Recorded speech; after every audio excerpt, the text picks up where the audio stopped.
আমি একটু বলি, আপনার শ্বশুরের বাবা মারা গিয়েছিল। আমার দাদা শ্বশুর। হ্যাঁ, মানে আপনার দাদা শ্বশুর মারা গিয়েছিল, আপনার দাদা শ্বশুরকে দেখার জন্য আপনার শাশুড়ি মা গিয়েছে। তো সে সময় আপনার শ্বশুর অফিসে ছিল। অফিসে থাকার পরে উনি অফিস থেকে যখন বাসায় ফিরেছিল তখন ঝিরিঝিরি বৃষ্টি ছিল। এরপর থেকে একটু প্লিজ কন্টিনিউ করেন, এরপর থেকে করেন। এরপর থেকে ঝিরিঝিরি বৃষ্টি ছিল, কিন্তু ওনার তো বাবা মারা গেছে। উনি তো অফিস থেকে তাড়াতাড়ি ওনার বাবারে দেখার জন্য, কারণ সবাই অপেক্ষা রয়েছে উনি যাবে তারপরে দাফন করবে দাউদ খান দিয়ে। কিন্তু উনি কি করছে, বাসায় আসছে বৃষ্টি, কিন্তু ইনি এই টাইমে কিন্তু কখনো বাসায় আসে না। উনি কিন্তু দুপুর টাইমে কিন্তু অফিসে লাঞ্চ করে বাসায় আসে না। কিন্তু এদিনকে ওদিন তিনি দুপুরবেলা বাসায় আসছে। আইসা ছাতা দিয়ে, কার কাছ থেকে যেন ছাতা নিয়ে আসছে, বাসায় আসছে। আইসা উনি কাপড় চোপড় চেঞ্জ করছে, কইরা উনি আমাকে বলতেছে আমার একটু চা দেয়। আমি বললাম যে আপনি যাবেন না আব্বু, আঙ্কেল? বলে যে যাবো, একটু আমি রেস্ট নিয়ে একটু যাবো। এখন আমি চা দিতেছি, আমি বইসা চা ডালতেছি, উনি যে পিছন দিয়ে আমার ঝরাইয়া ধরছে। উনি আমাকে এই করতেছে সে করতেছে। এখন আমি করছি কি, ওনাকে আর চাটা দিয়ে আমি কি করছি, গ্যাসের রুমটা ছিল বাহিরে, বৃষ্টির মধ্যে ভিজে আমি গ্যাসের রুমে যে বসে রয়েছে। আর উনি চাটা খাইছে, উনি আমাকে ডাকতেছে এদিকে আস এদিকে আস। আমি বলছি যাবো, আপনি রেডি হয়ে যান। আমি আঙ্কেল আপনি রেডি হন, আমি কেন কাজ করতেছি। যেন কিছুটা আমার আনিজি ফিল হলো। আচ্ছা যাই হোক, তারপর উনি রেডি সেডি হয়েছে। তারপর উনি আমাকে বলছে এদিকে আয়। এখন আমি তো বলছে আমার টাইটা দে। এখন আমি ট্রাই দিয়েছি, হয়তো আমার টাইটা একটু পরাইয়া দে। এখন আমি বললাম যাবো, আমি তো চিনি না ওগুলো টাই কিভাবে পরাইতে হয়, এদিকে আয়। তখন আমার শ্বশুর আমাকে টাই দিয়ে গিঠ্ঠ দেয়, টাই গিরো শিখায় আমারে। দেখে এইভাবে পেঁচাইয়া পেঁচাই আগে আমার গলায় ঢুকাইছে, ঢুকাই দেখে এইভাবে আগে নিবে, তারপর এইভাবে নিবে, তারপর এটা এইভাবে দেওয়া লাগে। আমার টাই শিখানো আছে, এভাবে টাই বা দেবাগুলোর মধ্যে এটা আমাকে শিখাইতেছে। তারপর আমি বললাম যে আপনার তো লেট হয়ে যাইতেছে, যে আপনার বাবারে জানাজা দিত, আপনি তাড়াতাড়ি চলে দেন। ঠিক আছে আমি পরে শিখবনি। আচ্ছা যাই হোক, হইতা খরচ কেলে তুই না আমার আম্মু লাগস, আমার দাঁড়ায়।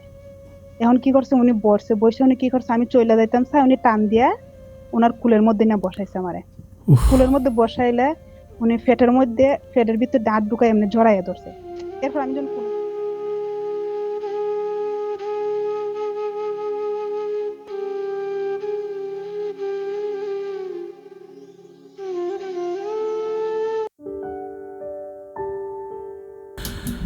সম্মানিত বন্ধুগণ, আসসালামু আলাইকুম। দূর দূরান্তে দেশ অথবা দেশের বাইরে থেকে ঠিক এই মুহূর্তে যেখান থেকে আমাকে দেখছেন, আমি আপন আর যে আপন জীবনের গল্পের 144তম এপিসোডে আপনাকে বরাবরের মতো স্বাগত জানাচ্ছি। কলিজার বন্ধুগণ, আজ আমি আপনাদেরকে শোনাবো সিলেটের মেয়ে নাসরিনের জীবনের ভয়ঙ্কর বাস্তব গল্প। এই নাসরিনের জীবনের গল্পটা কেমন হতে পারে, অনুষ্ঠান শুরুতে আপনারা হয়তো কিছুটা ধারণা করেছেন, কিন্তু না, নাসরিনের জীবনের এই গল্পটা তার চেয়েও আরও বেশি ভয়ঙ্কর। এই গল্প আপনাকে কোত্থেকে কোথায় নিয়ে যাবে আপনি স্বপ্নেও চিন্তা করতে পারবেন না। তাই সবাইকে বলবো যে আজকে নাসরিনের জীবনের গল্পটা শুরু থেকে শেষ পর্যন্ত শোনেন, এবং গল্প শেষে আমি সরাসরি নাসরিনের সাথে কথা বলবো। ওর কথাগুলো শুনলে আপনার হৃদয়টা সত্যি কেঁপে উঠবে। চলেন সবাই মিলে শুনে আসি নাসরিনের জীবনের বাস্তব গল্প। সম্মানিত দর্শক বন্ধুরা, আসসালামু আলাইকুম রহমতুল্লাহি ওবারাকাতু। আমার নাম নাসরিন আক্তার, আমার বাড়ি মাজারের দেশ সিলেট। প্রিয় বন্ধুগণ, আমার জীবনের গল্পটা শুরু করে শুরুতেই আমি আপনাদেরকে আমার পরিবারের ব্যাপারে জানিয়ে রাখি। আমার পরিবারে আমি আছি, আমার বাবা আছে, মা আছে, এছাড়া আছে আমার বড় দুইটা ভাই। আমাদের পরিবারটা একটা নিম্নবিত্ত পরিবার। আমি খুব ছোটোবেলা থেকে দেখে আসছি আমার বাবা মানুষের মাঠে ঘাটে কাজ করে। এক কথায় গ্রাম বাংলার বাসায় যাকে বলে বদলা। আমাদের তেমন কোনো জায়গা সম্পত্তি নেই, অন্যের জমি বর্গা করে এটা দিয়ে খুব কষ্ট করে আমাদের 5 জনের একটা সংসার বাবা খুব কষ্ট করে একাই টেনে বেড়ায়। ছোটোবেলা থেকে দেখে আসছি পরিবারে প্রচণ্ড রকম অভাব, একেবারে যেন নুন আনতে পান্তা পুরায়। আমার যে দুটা ভাইয়া ছিল ওরা কিন্তু দেখতে অনেক সুন্দর ছিল, আর লোক মারফতে শুনেছিলাম আমিও নাকি দেখতে অনেক বেশি সুন্দর। আমাদের দূর সম্পর্কের একটা আত্মীয় আছে, তারা হচ্ছে লন্ডনে থাকে। তারা যখন বাংলাদেশে বেড়াতে আসে একটা সময় তারা আমাদের গ্রামের বাড়িতে আসে। আসার পর আমার বড় ভাইয়াকে তারা পছন্দ করে। তারা বলে যে তোমার আমার আব্বা আম্মাকে বলে যে তোমার ওই বড়ো ছেলেটা আমাদেরকে দিয়ে দাও, আমরা তাকে লন্ডনে নিয়ে যাব। তো যেহেতু আমাদের পরিবারে খুবই অভাব, আমার আব্বা আসলে আমাদের ভাই বোনগুলোকে আমাকে, তারপর আমার ভাইয়াদেরকে ঠিকমতো ভরণ পোষণ দিতে পারে না। তো সেই ক্ষেত্রে আমার মা চিন্তা করলো যদি আমার ভাইয়া যদি লন্ডনে চলে যায় তাহলে ভাইয়া সেখানে অনেক ভালো থাকবে। এরপর যথারীতি আমার মা বাবা কী করে, আমার বড় ভাইয়াকে ওনাদেরকে দিয়ে দেয়। তারপরে তারা আমার বড় ভাইকে লন্ডনে নিয়ে যায়। ভাইয়া লন্ডনে চলে যাওয়ার পর আমাদের আর কখনোই ভাইয়ের সাথে কথা বলা হয়নি, কিন্তু আমাদের পরিবারে সে অভাবটা লেগে আছে। ভাইয়ার হয়তো কপালটা খুলেছে, কিন্তু আমাদের পরিবারের কপালটা খোলেনি। এভাবে দিনগুলো সামনের দিকে অতিবাহিত হচ্ছিল। আমি আমাদের এলাকার কোনো একটা স্কুলে ক্লাস 4-এ পড়ি। আমি যখন ক্লাস 4-এ পড়ি তখন কিন্তু আমি মোটামুটি দেখতে একটু বড় হয়ে গেছি। মানে ক্লাস 4-এ পড়ে যে বাচ্চাগুলো আছে না, তাদের থেকে আমি একটু ভিন্ন টাইপের। মানে আমার স্বাস্থ্যের গঠনটা মোটামুটি একটু ভালো। তো ক্লাস 4-এ যখন পড়ি তখন হচ্ছে আমার মায়ের হচ্ছে দূর সম্পর্কের একটা খালাম্মার বাড়িতে হচ্ছে আমরা বেড়াতে যাই। ওখানে বেড়াতে যাই। তো বেড়াতে যাওয়ার পরে ওইখানে হচ্ছে তখন মানে তো অনেক ছোটোবেলা, তো তখন হচ্ছে স্টুডিওতে ছবি উঠাইতো। আপনারা হয়তো অনেকেই জানেন, সে সময় আসলে স্টুডিওতে ছবি ওঠানো একটা শখের ব্যাপার ছিল। তো তখন আমরা কী করি, মানে আমার আরও কয়েকটা খালাতো ভাই বোন সহ আমরা তখন ছোটো মানুষ সবাই একসাথে সাজুগুজু করি। একটু করে সাজুগুজু করে আমরা ওই স্টুডিওতে ছবি উঠাতে যাই। তো স্টুডিওতে যখন আমরা ছবি উঠাই, ছবি উঠানোর পরে আমার আম্মারই আরেকটা দূর সম্পর্কের খালাতো ভাই, যাদের বাড়ি হচ্ছে কুমিল্লা, ওখানকার একটা মহিলা আমাকে খুব পছন্দ করে। মানে আমাকে খুবই পছন্দ করে। আমি তো ছোট মানুষ, আমি জানি না যে আসলে মানে কেন উনি আমাকে এতটা পছন্দ করে। এইভাবে 2-3 দিন কেটে যাওয়ার পর একদিন উনি এসে আমার মায়ের সাথে কথা বলে। আমার মাকে বলে যে তোর মেয়েটা তো অনেক সুন্দর, তোর ছোটো মেয়েটা আমাকে দিয়ে দে, মেয়েটা আমার খুব পছন্দ হয়েছে। তো আমার মা তখন বলে যে কী বলেন, আমার মেয়ে তো মাত্র ক্লাস 4-এ পড়ে, তো এখন আমি আমার মেয়েকে দিয়ে দিব মানে। তো তখন উনি বলে যে এরকম তো অনেকেই হয় যে মানে একদম মানে বাচ্চা হওয়ার সাথে সাথেই তো হচ্ছে বিয়ে হয়ে যায়, এরকম হয় না। তখন আমার মা বলে যে মানে আমি না আপনার কথা কিছু বুঝতেছি না। তখন উনি আমার মাকে খুব বুঝিয়ে বলে যে ওনার হাজব্যান্ড কিন্তু একজন ব্যাংকার, মানে ওনার স্বামী হচ্ছে একটা ব্যাংকে চাকরি করে, ওনার মানে 5টা হচ্ছে ছেলে, কোনো মেয়ে নাই। তো ওনার বড় ছেলেটা একটু প্রতিবন্ধী টাইপের, মানে প্রতিবন্ধী বলতে একটু প্রতিবন্ধী আর কি। তো তখন হচ্ছে উনি আমার মাকে বলে যে আমার বড় ছেলেটাকে তোমার এই মানে মেয়েটাকে বিয়ে করাবো। তখন আমার মা বলে যেটা কেমন কথা বলতেছেন, আমার মেয়েটা মাত্র ক্লাস 4-এ পড়ে, এত ছোট একটা বাচ্চাকে মানে এই সময় বিয়ে দেওয়াটা কি ঠিক হবে? তখন উনি বলে যে দেখো, তোমার ওই ছোটো বাচ্চাটাকে আমি আমার মেয়ের মতো করে বড় করব, আমার পরিবারে থাকবে, খাবে, আমাদের সাথে থাকবে, বিয়েটা শুধুমাত্র নামমাত্র, এটা তো আসলে অন্য কোনো কিছুই হবে না। তো তখন আমার মাকে যখন এভাবে বুঝায়, একটা পর্যায়ে আমার মা চিন্তা করে যে হাই রে, আমি তো আমার মেয়েটাকে ঠিকমতো মানে একটু তেলও কিনে দিতে পারি না, একটু সুনু কিনে দিতে পারি না, ঠিকমতো একজোড়া জুতোও কিনে দিতে পারি না, ছিঁড়া কাপড় চোপড় পরে আমার মেয়েটা চলাফেরা করে। তো ওদের এখানে বিয়ে দিলে আমার মেয়েটা যদি ভালো কোনো কাপড় চোপড় পায়, ভালোভাবে একটু থাকতে পারে, খেতে পারে, একটু ভরণ পোষণ পায়, তাহলে তো খারাপ কি। তখন আমার মা কি করে, ওনার ওই দূর সম্পর্কের খালতো বোনকে বলে যে আচ্ছা ঠিক আছে, তো মানে কোনো সমস্যা নেই, আমি আমার মেয়েকে আপনার ছেলের কাছে বিয়ে দিব। কিন্তু আমার মেয়ে তখন ছোট, কিভাবে কি করা যায়। তখন উনি বলে যে আপনার মেয়েকে আমি এখনই বিয়ে করাবো, বিয়ে করানোর পরে মেয়ে আমার বাড়িতে থাকবে, মানে আমার তো কোনো মেয়ে নাই, এটা আমার মেয়ের মতো থাকবে। মানে আমাকে বলে যে আমি নাকি ওনার মেয়ে। এটা বলার পরে তখন পারিবারিকভাবে আমার বিয়ে ঠিক হয়। আমি বললে হয়তো অনেকে বিশ্বাস করবে না, আমি ক্লাস 4-এ পড়া একটা বাচ্চা, আমি তখন মাত্র ক্লাস 4-এ পড়ি। লোক মারফতে শুনি আমার নাকি আজকে বিয়ে। আসলে বিয়ে কি আমি তো সেটাই জানি না, মানে বিয়ে কাকে বলে আমি এটাই বুঝি না। তো আমি দেখি যে আমাদের বাড়িটাকে খুব সুন্দর করে সাজানো হয়েছে। ওই সময় আসলে বিয়েগুলোতে এরকম হচ্ছে লাল, তারপর হচ্ছে নীল, এরকম মানে বিভিন্ন রকমের মানে দিয়ে মানে কাগজ দিয়ে হচ্ছে বাড়ি সাজানো হয়।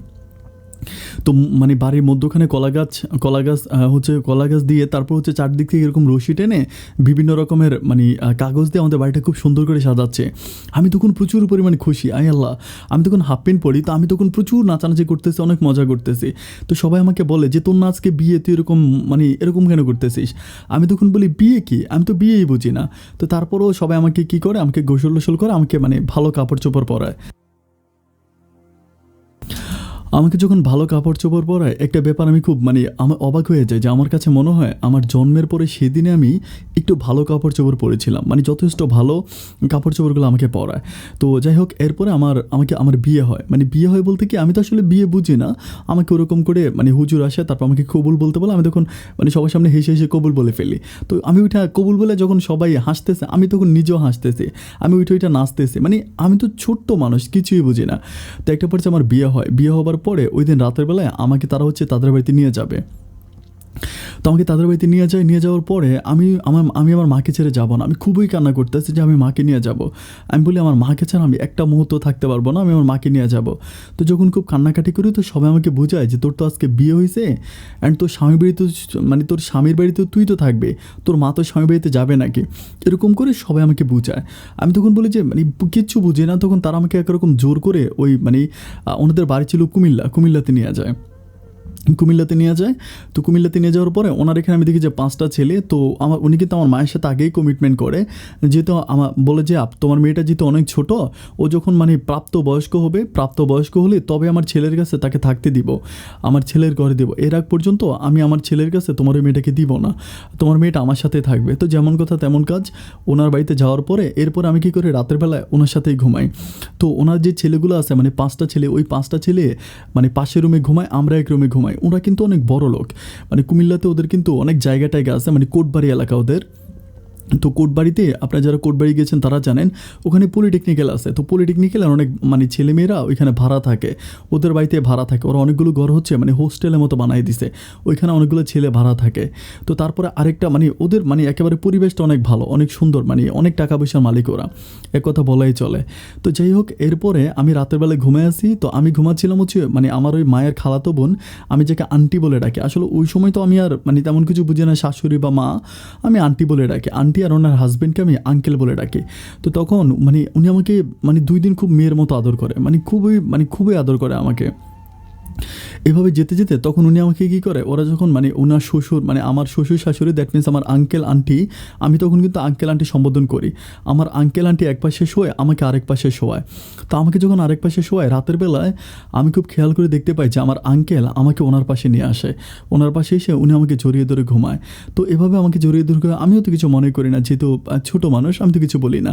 অ্যান্ড উনি আমার জন্য মাঝে মাঝে চকলেট, আচার, সুইংগাম এগুলো নিয়ে আসে, এগুলো এনে আমাকে দেয়। অ্যান্ড আমার যার সাথে বিয়ে হয়েছিল তার নাম ছিল হচ্ছে প্রতীক। তো প্রতীকের সাথে আমার বিয়ে হয়। প্রতীক যেহেতু একটু মানে প্রতিবন্ধী টাইপের, ও আমার সামনে অতটা আসে না, ও একটু দূরে দূরে থাকে, আমাকে দেখলেও লজ্জা পায়, আমার সামনে আসতে চায় না। ও কিন্তু মোটামুটি বড় হয়েছে, অনেক বড়, আমি ছোট কিন্তু অনেক বড়। তো এরপরে আমি কী করে, আমার আঙ্কেলের কাছে থাকে। আঙ্কেল তো উনি আমাকে অনেক ভালোবাসে, অনেক কিছু করে। এভাবে দিনগুলো আমার সামনের দিকে অতিবাহিত হচ্ছিল। এরপর ওরা আমাকে ওখানে ওদের একটা স্কুলে ক্লাস 5-এ ভর্তি করায়। তো ক্লাস 5-এ ভর্তি করে আমি তখন ক্লাস 5-এ পড়ি, ওদের ওখানে থেকে আমি পড়াশোনা করি। আমার বাবা মায়ের জন্য আমার খুব মন খারাপ হয়, আমি আমার বাবা মায়ের কাছে যাওয়ার জন্য খুব চেষ্টাও করি, কিন্তু ওরা আমাকে আমার বাবা মায়ের কাছে যেতে দেয় না। এভাবে খুব কষ্ট করে কুমিল্লার মাটিতে আমার দিনগুলো কাটতেছে। আমি যখন একটু একটু করে বড় হই, আমি যখন ক্লাস 5 থেকে ক্লাস 6-এ পড়ি, আমি তখন একটা ব্যাপার খুব খেয়াল করে দেখি, আমি ক্লাস 5-এর লাস্টের দিকে আমি খুব খেয়াল করে দেখি যে আমার যিনি আঙ্কেল, মানে আমার স্বামীর বাবা, যিনি আমার শ্বশুর হবে, আমি তো আঙ্কেল করে সম্বোধন করি। তো উনি তখন আমাকে উনি কেমনভাবে জানি উনি আমাকে একটু ধরে, আমি তো আসলে ছোট মানুষ, কিন্তু তারপরেও হয় না যে মেয়েদের অনেক লজ্জাজনক জায়গা আছে, এইগুলোর মধ্যে উনি কেমন করে জানি একটু টাচ করে, বা আমি ব্যাপারগুলো বুঝতে পারি। তো বুঝতে পারার পর আমি তাও তেমন কিছু বলি না, যেহেতু ওনাদের এখানে থাকতেছে, উনি আমাকে আচার বা আমি যখন যেটা চাই এটা আমাকে এনে দেয়। তো এইভাবে দিনগুলো কাটতেছে, কিন্তু দিন যত যাচ্ছে আমি দেখতে পারতেছি যে উনি আমার উপরে এই যৌন হয়রানির মাত্রাটা বাড়ায় দিচ্ছে। আমি তো আসলে মনে করি যে উনি আমার বাবার বয়সী একটা মানুষ, এভাবে আমাকে এগুলো করে। তো একদিন আমি বাসায় সেদিন কেউ ছিল না, আমি একাই। আমি কী করি, আবার ওই ছোটো বয়সে কিন্তু আমি রান্নাবান্না করি। আমি ছোটো মানুষ, কিন্তু আমাকে দিয়ে ঘরের সব কাজ করানো হয়, রান্নাবান্না থেকে শুরু করে যাবতীয় যত কাজ আছে আমি সব কাজ করি। তো সেদিন আমি কাজ করতেছি, আমার সে আঙ্কেল, আমার সেই শ্বশুর, আমি তখন শ্বশুর বলি, আমার সেই শ্বশুর পিছন থেকে এসে আমাকে জড়ায় ধরে। আমাকে যখন জড়ায় ধরে আমি খুব অবাক হয়ে যাই, জড়ায় ধরে আমাকে কোলে নিয়ে ফেলে, কোলে নিয়ে চুমা দেয়। আমার একটা ব্যাপার কি যে মানুষ তো আদর করে মানুষের ছোটো বাচ্চাদেরকে কপালে চুমা দেয় বা গালে চুমা দেয়, কিন্তু উনি আমাকে ঠোঁটে চুমা দেয়, আমার বুকে চুমা দেয়, আমার তো এই ব্যাপারগুলো আমার কাছে জানি কেমন লাগে। কিন্তু আমি দিন যত যাচ্ছে ওনার এই হয়রানি আমার উপরে বেড়ে যাচ্ছে, আমি কোনোভাবে নিজেকে কন্ট্রোল করতে পারি না। আমি জানি না যে আমি কাকে কী বলবো। একটা পর্যায়ে আমি কেমন জানি একটু বিরক্ত হয়ে যাই। বিরক্ত হয়ে আমি আমার শাশুড়িকে বলি যে মা, আন্টি, তো তখন আমি মা বলি, মা যে দেখেন আব্বা কেমন জানি, আব্বা আমার সাথে কেমন কেমন করে। এগুলো বলার পরে তখন উনি আমাকে বলে যে তোর বাবা তোকে অনেক ভালোবাসে, এই জন্যই তোকে নিজের মেয়ের মতো করে তোর সাথে এগুলো করে। আমি তখন চিন্তা করি যে নিজের মেয়ে হইলে কি এইভাবেই করে, তুমি বুঝতে পারি না। তো দিন যত যাচ্ছে উনি আমাকে এরকম অত্যাচারগুলো করে যাচ্ছে। অ্যান্ড একটা পর্যায়ে আমি তখন বুঝতে পারি যে উনি আমার সাথে খারাপ কিছু করার জন্য আমাকে প্রিপেয়ার করতেছে। কেমন করে আমি আপনাদেরকে ব্যাপারটা বলি। একদিন ওনারা কি করে, তখন ওনার ওয়াইফ মাঝে মাঝে না থাকলে, আমার শাশুড়ি না থাকলে, আমার শ্বশুর তখন ঘরের মধ্যে বিসিডি লাগিয়ে দেয়। মানে হচ্ছে সিডি ক্যাসেট লাগায়। তো একদিন একেবারে উলঙ্গ একটা কাপড়ের একদম ভিডিও লাগাই দিছে, খুবই নোংরা। তো আমি তখন বসে আছি ওনার পাশে, আমাকে বলতেছে এই দেখ দেখ দেখ এটা দেখ। আমি তখন বলি যে আব্বা ছি, আপনি এটা কী দেখতেছেন? আমাকে বলতেছে আরে চিচি করতেছস কেন, তোর এখন বিয়ে হয়েছে না, এখন তোর এগুলো করা লাগবে। আমি তখন বলি যে আমি তখন বলি আব্বা এগুলো কেমন কথা বলতেছেন, আমার এগুলো করা লাগবে বলে আমি তোরে শিখিয়ে দিব কেমনে কেমনে করা লাগে।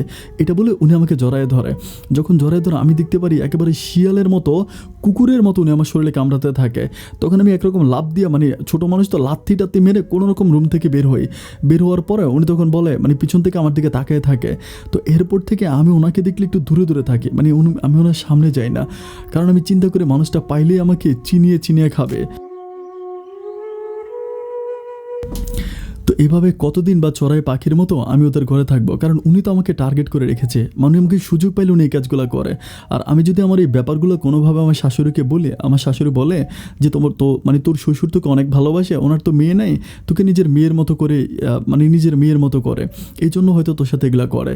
তো আমিও তখন আচ্ছা আমি তো একটা মেয়ে মানুষ, আমি তো বুঝতে পারি না কোনটা আদর আর কোনটা হচ্ছে সেক্সুয়াল হ্যারাসমেন্ট, আমি তো এটা বুঝি।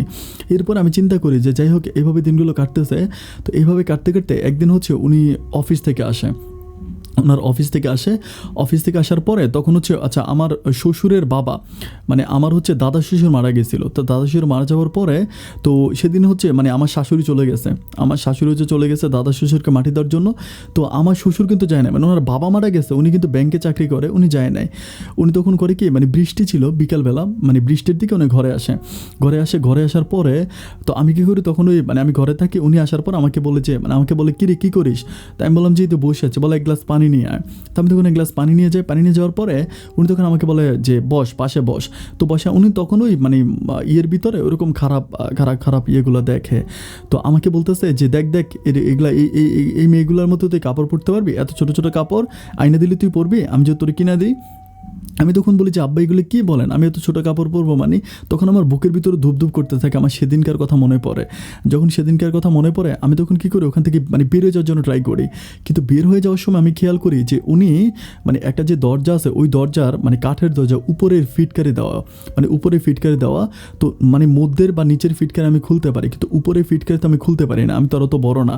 তো আমি যখন দরজা খুলতে চাই আমি দেখি যে উপরে ফিটকারি দেওয়া, তখন আমার বুকটা ধপ ধপ করে কেঁপে ওঠে, আমার চোখের পানিগুলো তখন বেবি আমার বুকের মধ্যে পড়তেছে। আমি একটা ছোট্ট মানুষ একটা ছোট্ট হাফ প্যান্টের মতো পরে আছি, অ্যান্ড একটা গেঞ্জি গায়ে দিয়ে আছে। আমি চিন্তা করেছি আল্লাহ জানে আজকে জানে আমার সাথে কী হয়। আমি তো জানি না যৌন কাজ কি বা এগুলোকে আমি তো বুঝি না, কিন্তু আমি এটা জানি যে মানুষটা আমার শরীরটা অনেক ব্যথা করে ফেলবে, আমার বিভিন্ন জায়গায় কামড় দেবে, অ্যান্ড এই কামড়গুলো আমি সহ্য করতে পারবো না। তখন আমি কাঁদতে থাকি। একটা পর্যায়ে উনি তখন আমার পাশে আসে আমাকে বলে যে উঠ এদিকে, আমাকে তখন সোফার মধ্যে বসানোর পর আমাকে বলে যে ট্রাই কীভাবে বাঁধে তুই কি জানিস? আমি বললাম যে আমি কীভাবে জানবো ট্রাই কীভাবে বাঁধে? বলে ট্রাই কীভাবে বাঁধে তোকে আমি দেখাবো, তুই ট্রাই কীভাবে বাঁধে দেখ।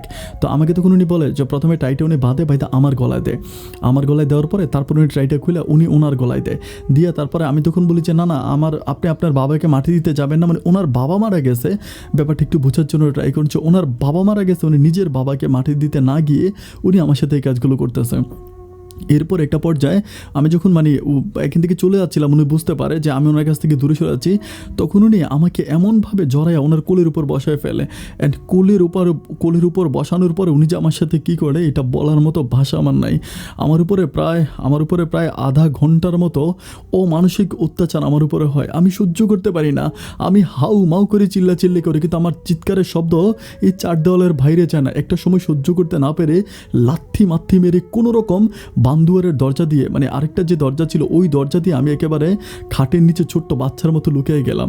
উনি তখন আমাকে খুঁজতে না পাইরা কিছুক্ষণ পরে, প্রায় অনেকক্ষণ পরে আমাদের পাশের বাড়ির একটা মহিলা এসে দরজা নক করে। যখন দরজা নক করে তখন আমি বলি আল্লাহ আল্লাহ আমাকে বাঁচাইছে। যখন দরজাগুলো ওই মহিলাটা তখন ঘরে ঢোকার পর আমি তখন কী করি ওই দরজাতে আমি তখন দৌড় দিয়ে বেরিয়ে যাওয়ার পরে তখন আমি যাচ্ছি আর শুনতেছি উনি বলতেছে ওই দেখ কি জানি চুরি করে নিয়ে চলে গেছে, কি জানি চুরি করে বান্দরে নিয়ে গেছে। এরপর থেকে আমি আর ঘরে আসি না, সন্ধ্যা হয়ে যায়, অ্যান্ড সন্ধ্যার পরে যখন আমার শাশুড়ি ঘরে আসে আমি শুনতে পারি, তখন আমি ঘরে আসার পরে আমি আমার শাশুড়িকে কথাগুলো বলার পরে আমার শাশুড়ি বলে যে তোকে না বারবার বলছিলাম যে তোর শ্বশুর তোকে অনেক ভালোবাসে, অনেক আদর করে, অ্যান্ড এগুলো তুই করবি না। আমি তখন বলেছি আমি বাড়ি যাবো, আমাকে বাড়ি যেতে দেন। আমি বাড়িতে যাওয়ার জন্য খুব কান্না করি, কিন্তু ওরা আমাকে বাড়ি যেতে দেয় না। না। আমি যতই বলি আমি থাকবো না, আমাকে বাড়ি যাইতে দেন, আমার এগুলো সহ্য হয় না। আমি বুঝতে পারি যে একটার পর একটা অমানসিক অত্যাচার আমার উপর হচ্ছে, কিন্তু আমাকে বাড়িতে যাইতে দেয় না, বাড়িতে যাইতে দেয় না। আর তখন আমি একটা ব্যাপার খেয়াল করে দেখি যে মানে রাতের বেলায় আমি যতই আমার শাশুড়ির পাশে ঘুমাই, আমার শ্বশুর তখন রাতের বেলায় আমাকে ওনার পাশে নিয়ে যায়, ওনার পাশে নিয়ে তারপর উনি আমাকে শোয়ায়। আমি মানে মাঝে মাঝে বলি, মানে আমি নিজেই বলি যে আমি এই পাশে যাব না, বা আমি রাতের বেলা আমি খুব মানে আমি তো ঘুমাই থাকলে কীভাবে যে নিয়ে যায় আমি নিজেও বুঝতে পারি না, এভাবে নিয়ে যায়। নিয়ে যাওয়ার পরে তখন আমি একটু একটু এরকম করতে করতে দিনগুলো কাটে। তো অত্যাচারও সহ্য করি, অবিচারও সহ্য করি, করতে করতে আমি কিন্তু পড়াশোনা বন্ধ করে দিই, আমি কিন্তু আর পড়াশোনা করি না। তো একটা সময় আমি তখন একটু বড় হই, মানে লাইক 7-এ পড়ি, একটু বড় হই। তখন বড় হবার পরে দেন হচ্ছে আমার শাশুড়ি তখন সিদ্ধান্ত নেয় যে আমার স্বামী প্রতীকের সাথে আমাকে ঘুমাইতে দিবে। তো প্রতীকের সাথে আমাকে ঘুমাইতে দিবে। আমি তখন চিন্তা করি যে প্রতীকের সাথে আমি ঘুমাবো। তো আমার কিন্তু তখনও মানে আমি কিন্তু ওই জিনিসটাকে খুব ভয় পাই, যেহেতু আমার শ্বশুরের সাথে মানে এরকম কিছু ঘটছিল। তো আমার কাছে এই জিনিসটা খুব ভয় লাগে, আমি প্রচণ্ড রকম ভয় পাই। তো আমাকে তখন আমার যখন ওইখানে আমাকে আমার স্বামীর সাথে দেওয়া হয়, তো পাশের রুমে হচ্ছে একটা ইয়ে থাকে, মানে একটা হচ্ছে মানে ওইখানে একটা হোস্টেলের মতো থাকে, ওই হোস্টেলে অনেকগুলো বাচ্চারা পড়াশোনা করে, মানে পলিটেকনিক্যালে পড়া কিছু স্টুডেন্ট ওখানে থাকে। তো একটা পর্যায়ে যখন প্রতীক আমার সাথে মানে অনৈতিক কিছু করতে চায়, আমি মানে স্বামী স্ত্রী সম্পর্ক করতে চাই, আমি তখন বুঝতে পারি, আমার তখন হঠাৎ করে আমার ওই শ্বশুরের কথা মনে পড়ে। এটা মনে পড়ার পরে আমি তখন প্রতীককে লাথি মেরে আমি তখন ওইখান থেকে বেরিয়ে যাই। বেরোই আমি তখন আমার শ্বশুর শাশুড়ির কাছে চলে আসি। আমি খুব কান্নাকাটি করি, মানে প্রচণ্ড রকম কান্নাকাটি করি যে আপনাদের ছেলে আমার সাথে এগুলো করতেছে। আসলে আমি কিন্তু তখনও বুঝি না যে এটা আসলে মানে এটা যে আসলে মানে স্বামী স্ত্রীর সম্পর্ক বা এটা যে করতে হবে, এটা আমি বুঝি না। আমি তখনও চিন্তা করি যে এটা হচ্ছে এরকম যে লাইক হচ্ছে মানে আমাকে মারে, মানে একটা মানুষকে মারা যেরকম না, আমি মনে করতাম যে এরকম মারামারি, এটা একটা মারে। তো তখন আমি এটাই বুঝি। তখন আমার শাশুড়ি আমাকে বুঝায় যে দেখ এটা তোর স্বামী, তোর সাথে এগুলো করবে বা এগুলো বুঝে আমাকে। আমি তখন এটাও বলি যে আপনার মানে আমি তখন বলি যে আপনার স্বামী মানে আমার শ্বশুরও তো আমার সাথে এগুলো। তখন উনি বলে চুপ বেয়াদ্দপ, মানে ওরকম করে আমাকে ধমক দেয়। তো ধমক দেওয়ার পরে আমি তখনও কিছু বলি না, আমি বলি যাই হোক। এভাবে দিনগুলো কাটতেছে। তো কাটতে কাটতে একটা পর্যায়ে তখন ওনারা কী করে, মানে আমাকে এই ঘর থেকে ওনাদের আরেকটা ছোট্ট বিল্ডিং ঘর থাকে, মানে বিল্ডিং ঘরের দরজাই একটা। তো তখন উনি কী করে ওনার ছেলেকে বলে, মানে আমার সামনে বলে যে প্রতীক ঘরে ঢুকলে উপরে ফিটকারি লাগাই দিবে, কারণ উপরে ফিটকারি লাগাইলে তার আমি দরজা খুলতে পারবো না, আমি তো অত বড় মানুষ না। তো তখন উপরে ফিটকারিটা লাগাই দেয়। উপরে মানে ওদের মানে দরজাগুলো অনেক লম্বা লম্বা ছিল। তো উপরে ফিটকারি আমাকে ঘরের ভিতরে একটু জোর করে নিয়ে উপরে ফিটকারি লাগাই দেয়। তো লাগিয়ে দেওয়ার পর আমি তখন খুব কান্না করি। আমি মানে আমার স্বামী প্রতীকের পায়ে ধরে খুবই কান্নাকাটি করি, কিন্তু মানে প্রতীক তো একটু মানে প্রতিবন্ধী টাইপের ছিল, কিন্তু মাঝে মাঝে ওর গায়ে এরকম অসুর মতো শক্তি চলে আসে, মানে একেবারে হিংস্র বাঘের মতো আমার সাথে শারীরিক সম্পর্ক করার পর আমার তখন প্রচণ্ড রকম মানে অবস্থা খুব খারাপ হয়ে যায়, মানে প্রচণ্ড রকম খারাপ হয়। আমার শাশুড়ি তখন আমাকে মানে আমার গায়ে পানিটা নিলে গোসল টোসল করায়, মানে আমি খুবই কান্না করি, মানে প্রচণ্ড রকম কান্না করি। আমার কান্নায় যেন আকাশ বাতাস ভেঙে পড়তেছে। একটা পর্যায়ে আমি তখন ওইখান থেকে পালাই, আমি বলি যে আমি বাড়িতে যাব। আমি তখন খাওয়া দাওয়া করি না, ঘুমাই না, মানে অত্যন্ত পাগলামি করি। অ্যান্ড তখন আমার মানে এভাবে যেতে যেতে একটা পর্যায়ে আমার মা আসে আমার শ্বশুর বাড়িতে। আসার পরে আমার মা তখন বলতেছে যে ঠিক আছে আমার মেয়েটাকে আমি একটু বাড়িতে নেই। আর এরই মাঝে যে শুধুমাত্র প্রতীক আমার উপর এই মানে শারীরিক সম্পর্ক করে তাও না, আমার শ্বশুরও কিন্তু মাঝে মাঝে আমাকে সুযোগ পাইলে আমাকে ধরে বসে। তো মা তখন কী করে, আমার শ্বশুর শাশুড়িকে বলে মা তখন আমাকে আমাদের সিলেটে নিয়ে আসে। তো সিলেটে আনার পরে আমি তখন সিলেটে থাকতেছি, আমি আর যাবো না। আমি তখন সবাইকে বলতেছি যে যত যাই হোক আমি আর ওই বাড়িতে যাব না, কারণ আমি বুঝতে পারি যে আমার সাথে এগুলো হয়, আমি আর যাব না। তো আমি তখন যাচ্ছি না, আমি তখন আমার হচ্ছে আমাদের বাড়িতেই থাকতেছি সিলেটেই। এভাবে কিছুদিন যাওয়ার পরে আমার শ্বশুর শাশুড়া মানে আমার শাশুড়ি আমাকে নেওয়ার জন্য আসে, বলে যে চলো তোমাকে নিয়ে যাবো। আমি তখন বলি যে আমি যাব না। উনি যতই বলে আমি তখন বলি যে না আপনি আমাকে নিতে পারবেন না, আমি যাব না। আমি খুবই কান্নাকাটি করি, খুবই চিল্লাফিল্লা করি। তো সব শেষ আমার মাকে বুঝায়, মানে আমার শাশুড়ি আমার মাকে বুঝায়, দেখো এত বছর ছেলেটার ঘর করছে, এখন যদি না যায় তাহলে ব্যাপারটা কেমন দেখায়, মানে তুই একটু বুঝিয়ে টুঝিয়ে মেয়েটারা পাঠা, আমার মাকে বলে। তো আমার মা তখন মানে বরাবর মতো আমার মা ওই সবসময় ওনার পক্ষেই থাকে, ওনার বিপক্ষে আমার মা যায় না। তো একটা পর্যায়ে আমার মা তখন করে কি যে রাতের বেলায় আমাকে ঘুমের ওষুধ খাওয়াই দেয়, মানে আমাকে ঘুমের ওষুধ খাওয়ানোর পরে আমার মা তখন আমাকে ঘুমের ওষুধ খাওয়াই আমাকে আমার শ্বশুরবাড়িতে পাঠিয়ে দেয়, মানে কুমিল্লাতে পাঠিয়ে দেয়। আমি তখন আমার যখন ঘুম ভাঙে আমি তখন দেখি যে আমি কুমিল্লাতে, মানে আমি যে কত ঘন্টা ঘুমিয়েছিলাম এটা আমি নিজেও জানি যে কত ঘন্টা আমার ঘুম ছিল। অ্যান্ড আমি যখন দেখি আমি কুমিল্লাতে, তখন আমি বুঝতে পারি না যে আমাকে কুমিল্লাতে কীভাবে নিয়ে আসা হয়েছে। আমি তখন খুব কান্না করি, মানে সবার কাছে বলি যে আমি কোথায়, আমাকে সবাই বলে কুমিল্লাতে। তো তখন আমার শ্বশুর আমাকে ধরে আমার শাশুড়ি আমাকে ধরে এইভাবে আমাকে ইয়েগুলো করতেছে। তো একটা পর্যায়ে আমি নিজের মনকে বুঝাইলাম, আমি বলি হাই রে, নারী হয়ে যেহেতু জন্মাইছি আর গরিবের ঘরে জন্মাইছি, অত্যাচার তো আমাকে সহ্য করতেই হবে, সেটা হোক স্বামীর, সেটা হোক শ্বশুরের, কিংবা যাই হোক। তো এইভাবে দিনগুলো কাটতেছে আমার শ্বশুর বাড়িতে। তখন কিন্তু আমার মা আর আমাদের বাড়িতে আসে না, কারণ আমার মা তখন আমাদের বাড়িতে আসা ছেড়ে দেয়। আমার মা চিন্তা করে যে আমার মা যদি আসে তাহলে আমি আমার মায়ের সাথে চলে যাব, এই ভয়ে তখন আমার মা আর আমাদের বাড়িতে আসে না। তো আমি তখন আমার ওই শ্বশুর শাশুড়ির সাথে থাকতেছি। এভাবে বেশ কিছুদিন কেটে যাওয়ার পরে একদিন কী করি, মানে আমি ঘুমিয়ে থাকি রাতের বেলায় না, লাইক হচ্ছে দুপুরের দিকে। তো দুপুরের দিকে ঘুমিয়ে থাকি, আমার শাশুড়ি কই জানি যায়, মানে বাজারে যায় মনে হয় এরকম। তো আমি তখন ঘুমাই যে আমি রুমে ঘুমাই, মানে আমার ওই শাশুড়ির রুমেই ঘুমাই। তো আমি কিন্তু দুপুরবেলা আমার শাশুড়ির রুমে ঘুমাই, আর রাতের বেলা হচ্ছে আমার মানে স্বামীর রুমে ঘুমাই আর কি, ওইখানে যাই প্রতীকের কাছে। তো ঘুমিয়ে আসি, আমার শ্বশুর কীভাবে সেদিন অফিস থেকে চলে আসে সকাল, মানে দুপুরবেলা অফিস থেকে আইসে উনি করে কি আমার রুমে আসে, মানে রুমে আইসা উনি আমাকে মানে কোনো কথা না বলে উনি আমাকে ধরে আমার কাপড় চোপড় ধরে টানাটানি করতে থাকে, মানে আমার পায়জামা ধরে টানতেছে। তো পায়জামা ধরে টানতেছে, মানে পায়জামা খুলে ফেলবে এমন অবস্থা। আমি তখন চিল্লা করতেছে, আমি প্রচুর চিল্লাইতে আসি। তো আল্লাহর হুকুম, এসা হুকুম, ওই চিল্লির করার ক্ষেত্রে কেমনি জানি আমার শাশুড়ি গেছিল কই জানি উনি চলে আসছে। উনি আসার পর উনি জানালা দিয়ে এটা দেখতে পায়। উনি জানালা দিয়ে তখন দেখে যায় উনি আমার কাপড় ধরে টানাটানি করতেছে, আমার পায়জামা খোলার জন্য চেষ্টা করতেছে। তখন আমার শাশুড়ি দরজা ধাক্কা দিলে তখন আমার শ্বশুর দরজা খোলে, বলে যে দেখো মেয়েটার জন্য চকলেট আনছি, মেয়েটা খায় না। আমি তখন আমার শাশুড়ির হাতে পায়ে ধরে বলি আমি বলি যে আপনার স্বামী আমার জন্য চকলেট আনে না, আপনার স্বামী আমার সাথে এই কাজগুলো করতে চায়। তখন তো আমার শাশুড়ি সব কিছু দেখার পর এরপর শাশুড়ি আমার সামনে আমার শ্বশুরকে অনেকগুলো বকাঝকা দেয়, মানে প্রচুর গালাগালি করে। আমার শাশুড়ি তখন আমাকে ডাক দিয়ে নিয়ে যায়, যে বলতেছে যে দেখ, তুই আমার কাছে মিথ্যে বলবি না, তুই আমার কাছে সব কিছু সত্য বল, কী হয়েছে বা এই পর্যন্ত কী হয়েছে। উনি আমাকে একরকম কোরআন শরীফ নিয়ে আসে, বলে যদি কোরআনে হাত দিয়ে বল। আমি তখন বলি যে মা দেখেন, আমি আপনার কাছে মিথ্যে কেন বলবো, আমি আপনাদের বাড়িতে যেদিন থেকে আসছিলাম সেদিন থেকে উনি আমার লজ্জাজনক জায়গাগুলোতে এভাবে টাচ করতে থাকে, আমাকে কামড় দেয়, আমার লজ্জাজনক জায়গায় কামড় দেয়। বাট আমি এগুলা কারো কাছে বলি না, বলতে আপনাকে বলেছিলাম বেশ কয়েকবার, কিন্তু আপনি বলেছেন যে আপনার স্বামী নাকি আমাকে অনেক ভালোবাসে, এটা নাকি ভালোবাসার প্রতীক, কিন্তু এটা কেমন কথা আপনি আমাকে বলেন। তখন উনি বুঝতে পারার পর তখন ওনার স্বামীর সাথে খুবই ঝগড়া করে। বাট আমার শ্বশুর একটু অন্য টাইপের মানুষ ছিল, মানে যতই কিছু হোক আমার শাশুড়ি আমার শ্বশুরের পক্ষ নিবে, মানে কথা বলবে। ওই স্বামী স্ত্রীর মাঝে অনেক ভালো মিল আছে। তো যাই হোক, এরপরে আমার স্বামী আমার শ্বশুর হচ্ছে এরপর থেকে ও আর মানে ওই সরাসরি আর কারোর সামনে কিছু করে না, মানে খুব খেয়াল করে আমার শাশুড়িকে মানে টেক কেয়ার করে আমার সাথে এগুলো করে। তো তখন আমি আর আমার স্বামীর সাথে থাকি, এভাবে আমি আর আমার শ্বশুরের কাছে আসি না, মানে আমি স্কিপ করতে থাকি, মানে আমি এই ঘরেই আর আসি না। আমি চিন্তা করি যে যাই হোক আমার সাথে যা করার আমার স্বামী করবে, আমি শ্বশুরকে আর সুযোগ দিব না। এরপরে আমি আমার স্বামীর সাথে ঘুমাই, আলাদা একটা ঘরে চলে যাই। তো এখন আলাদা একটা ঘরে গেলে আমি রাতের বেলায় দেখতে পারি যে ওই যে ঘরটা ছিল, ওই ঘরটা কিন্তু অতটা ভালো ঘর ছিল না, মানে হয় না পাকা ঘরই ছিল, কিন্তু মানে দরজাটা একটু ভাঙা টাইপের ছিল, দরজা ধাক্কা দিলে খুলে যাইতো এরকম। তো আমরা যখন রাতের বেলায় ঘুমাইতাম আমি খেয়াল করে দেখতাম যে রাত প্রায় মানে 12টা-1টার দিকে আমার শ্বশুর তখন চলে আসতো, আইসা দরজা খুইলা আমার কাছে আসতো। আমার স্বামী তো একটু প্রতিবন্ধী ছিল, ও আসলে ঘুমাইলে ওর হুঁশ থাকতো না, পাশে মানে আমার পাশে ঘুমায় আছে। আমার শ্বশুর আমাকে ধরতো, উনি মনে করতো আমি ঘুমায় আছি, আমার অনেক জায়গায় উনি টাচ করতো, ধরতো। যখন আমি এরকম করে মোচড় দিয়ে গলা করতাম তখন উনি ধর দিয়ে চলে যেত। এই ব্যাপারগুলো আমি দেখতে পাই। তো দেখার পরে আমি তখন চিন্তা করি যে যাই হোক আমি এটার একটা ব্যবস্থা করব। এরপরে আমি কী করি, একটা বড় টেবিল নিয়ে আসি। আমি যখন রাতের বেলায় ঘুমাই তখন টেবিলটা হচ্ছে দরজার মধ্যে দিয়ে রাখি, টেবিলের উপর আমি একটা কোরআন শরীফ দিয়ে রাখি। আমি বলি যা তুই কোরআন শরীফটা সরাইয়া এরপর তুই আমার কাছে আসবি।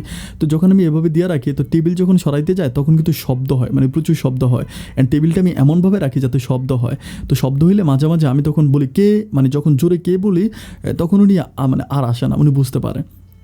তো যাই হোক এভাবে দিনগুলো কাটতেছে, আমি আর কারো কাছে কোনো কিছুই বলি না, আমি আমার স্বামীর সাথে থাকতেছি। কিন্তু এতে আমার শাশুড়ি আমার উপর একটু রেগে যায় কেন, কারণ হচ্ছে আমার শ্বশুর যখন আমাকে আর ওনার মতো পায় না, তখন আমার শ্বশুর আমার শাশুড়ির সাথে খুবই ঝগড়া করে, মানে প্রচণ্ড রকম ঝগড়া করে আমার শাশুড়ির সাথে, কারণে খুব ঝগড়া করে। তখন শাশুড়ি মনে করতেছে যে সব দোষ আমার শাশুড়ি মনে করতেছে যে আমার জন্যই আজকে এরকমটা হয়েছে, অ্যান্ড আমার জন্য ওনার শ্বশুর ওনার সাথে ঝগড়া করে, মানে তখন মানে আমার শ্বশুর ওনার সাথে ঝগড়া করে। তো তখন প্রচুর পরিমাণ উনি আমার উপরে সিংটেট করতে থাকে, মানে আমাকে দিয়ে প্রচুর কাজ করায়, মানে এত কাজ করায় আমি আসলে মানে এগুলো বলে বুঝাইতে পারবো না, মানে আমার উপরে এত পরিমাণ অত্যাচার করে। তো যাই হোক, আমি ওনার সমস্ত অত্যাচার সহ্য করে অত্যাচারের মাত্রাগুলো এমন হয় যে শুধু যে উনি অত্যাচার করে ব্যাপারটা তাও না, উনি মাঝে মাঝে এরকম পুঁই শাক তারপরে বিভিন্ন রকমের শাক নিয়ে আসে, মানে জমিন থেকে। ওদের কিন্তু অনেক টাকা পয়সার অভাব নাই, তারপরেও বলে না যে শকুন যতই উপরে উঠুক না কেন তার নজর কিন্তু নিচের দিকে থাকে। তো উনি তখন বারে বারে ওইটা সেটা নিয়ে আসে, আইনা কী করে এগুলো মানে মোটা বাইতে বলে যে যা শাক বিক্রি করে। এত মানুষের ঘরে ঘরে আমাকে শাক বিক্রি করার জন্য পাঠায়। ওদের তো কুমিল্লা একটু ক্যান্টনমেন্ট ছিল, তো ক্যান্টনমেন্টের এলাকা, তো এখানে মোটামুটি সবাই আর্মির পরিবার বা সবাই একটু ভালো পরিবার, তো তারা কিন্তু আবার শাকসবজি খুব পছন্দ করে। তো এরপর আমাকে বলে যে যা তুই শাকসবজি বিক্রি কর। আমি তখন মানুষের ঘরে ঘরে গিয়া ওই শাক বিক্রি করি। তো শাক বিক্রি করি, এভাবে আমার কাছে খুব খারাপ লাগে, কিন্তু বরাবরের মতো কী করবো, আমার যে স্বামী প্রতীক সে তো হচ্ছে প্রতিবন্ধী। এখন ওই প্রতিবন্ধীর কাছে আমি কী বলবো, তখন ফেলে আমার দিকে তাকায় থাকে, হাসে। তো এভাবে যেতে যেতে প্রায় আরও 6 থেকে 7 মাসের মতো কাটে। অ্যান্ড 6-7 মাস পরে আমি তখন আলহামদুলিল্লাহ আমি বাচ্চা কনসেপ্ট করি। আমি যখন বাচ্চা কনসেপ্ট করি তখন মানে বাচ্চা কনসেপ্ট করার পরে হয় না যে একটা মেয়ে যখন বাচ্চা কনসেপ্ট করে তখন শ্বশুর শাশুড়ি বা তার জন্য একটা এক্সট্রা একটা সেবা থাকে, কিন্তু এক্সট্রা সেবা থাক দূরের কথা, মানে আমি যখন বাচ্চা কনসেপ্ট করি তখন আমাকে কাজ করানোর মাত্রাটা বাড়ায় দেয়। আগে আমাকে যতটা কাজ করাইতো তার চেয়ে অনেক বেশি কাজ করায়, মানে প্রচণ্ড রকম কাজ করায়, মানে কাজগুলো এমনভাবে করায় যে আমি সব ভাষাগুলো বলতে পারবো না। যে এরকম হয় যে টয়লেট সাফ করতে, টয়লেট যখন টাঙ্কি ফুল হয়ে যায় তো ওইটা সাফ করতে হচ্ছে 300 টাকা লাগে। আমার শাশুড়ি তখন আমাকে বলে কি যে মুখ বাঁধ, আমাকে প্লাস্টিক দিয়ে মুখ বাঁধায়, ওই টয়লেটের ভিতরে ঢুকে দেয়। আমি তখন ওই বালতি দিয়ে টয়লেট পরিষ্কার করি। এরপরে মানে ঘরের এমন কোনো কাজ নাই, মানে আমার পেটে বাবু, আমি হাঁটতে পারি না, অথচ এই মানে পেটের ভিতরে আমি কাপড় ভাইদা, ওরকম কাপড় দিয়ে শক্ত করে আমার পেটটারে ভাইদা তারপরে আমি গোছ দিয়ে কাজ করি। মানে আমার এত কাজ করায়, মানে এমনভাবে কাজ করে যেটা আসলে মুখে বলে বোঝানো যাবে না। অ্যান্ড মানে এর মাঝে তো শ্বশুরের অত্যাচার আছে, ও শ্বশুর সুযোগ পেলে গায়ে হাত দিয়ে ফেলে। আমার শাশুড়িও তখন এগুলো দেখলে আর কিছু বলে না। তো বরাবর মতো যে একটা কথাই বলি, স্বামী তো প্রতিবন্ধী, যাবো কার কাছে? একটা মেয়ের স্বামী যদি প্রতিবন্ধী হয় বা স্বামী যদি উইক হয় তাহলে একটা মেয়ের কী বা থাকে? তো এইভাবে দিনগুলো কাটতেছে, আমি কাজ করতে করতে আলহামদুলিল্লাহ একটা সময় আমার একটা ছেলে সন্তান হয়।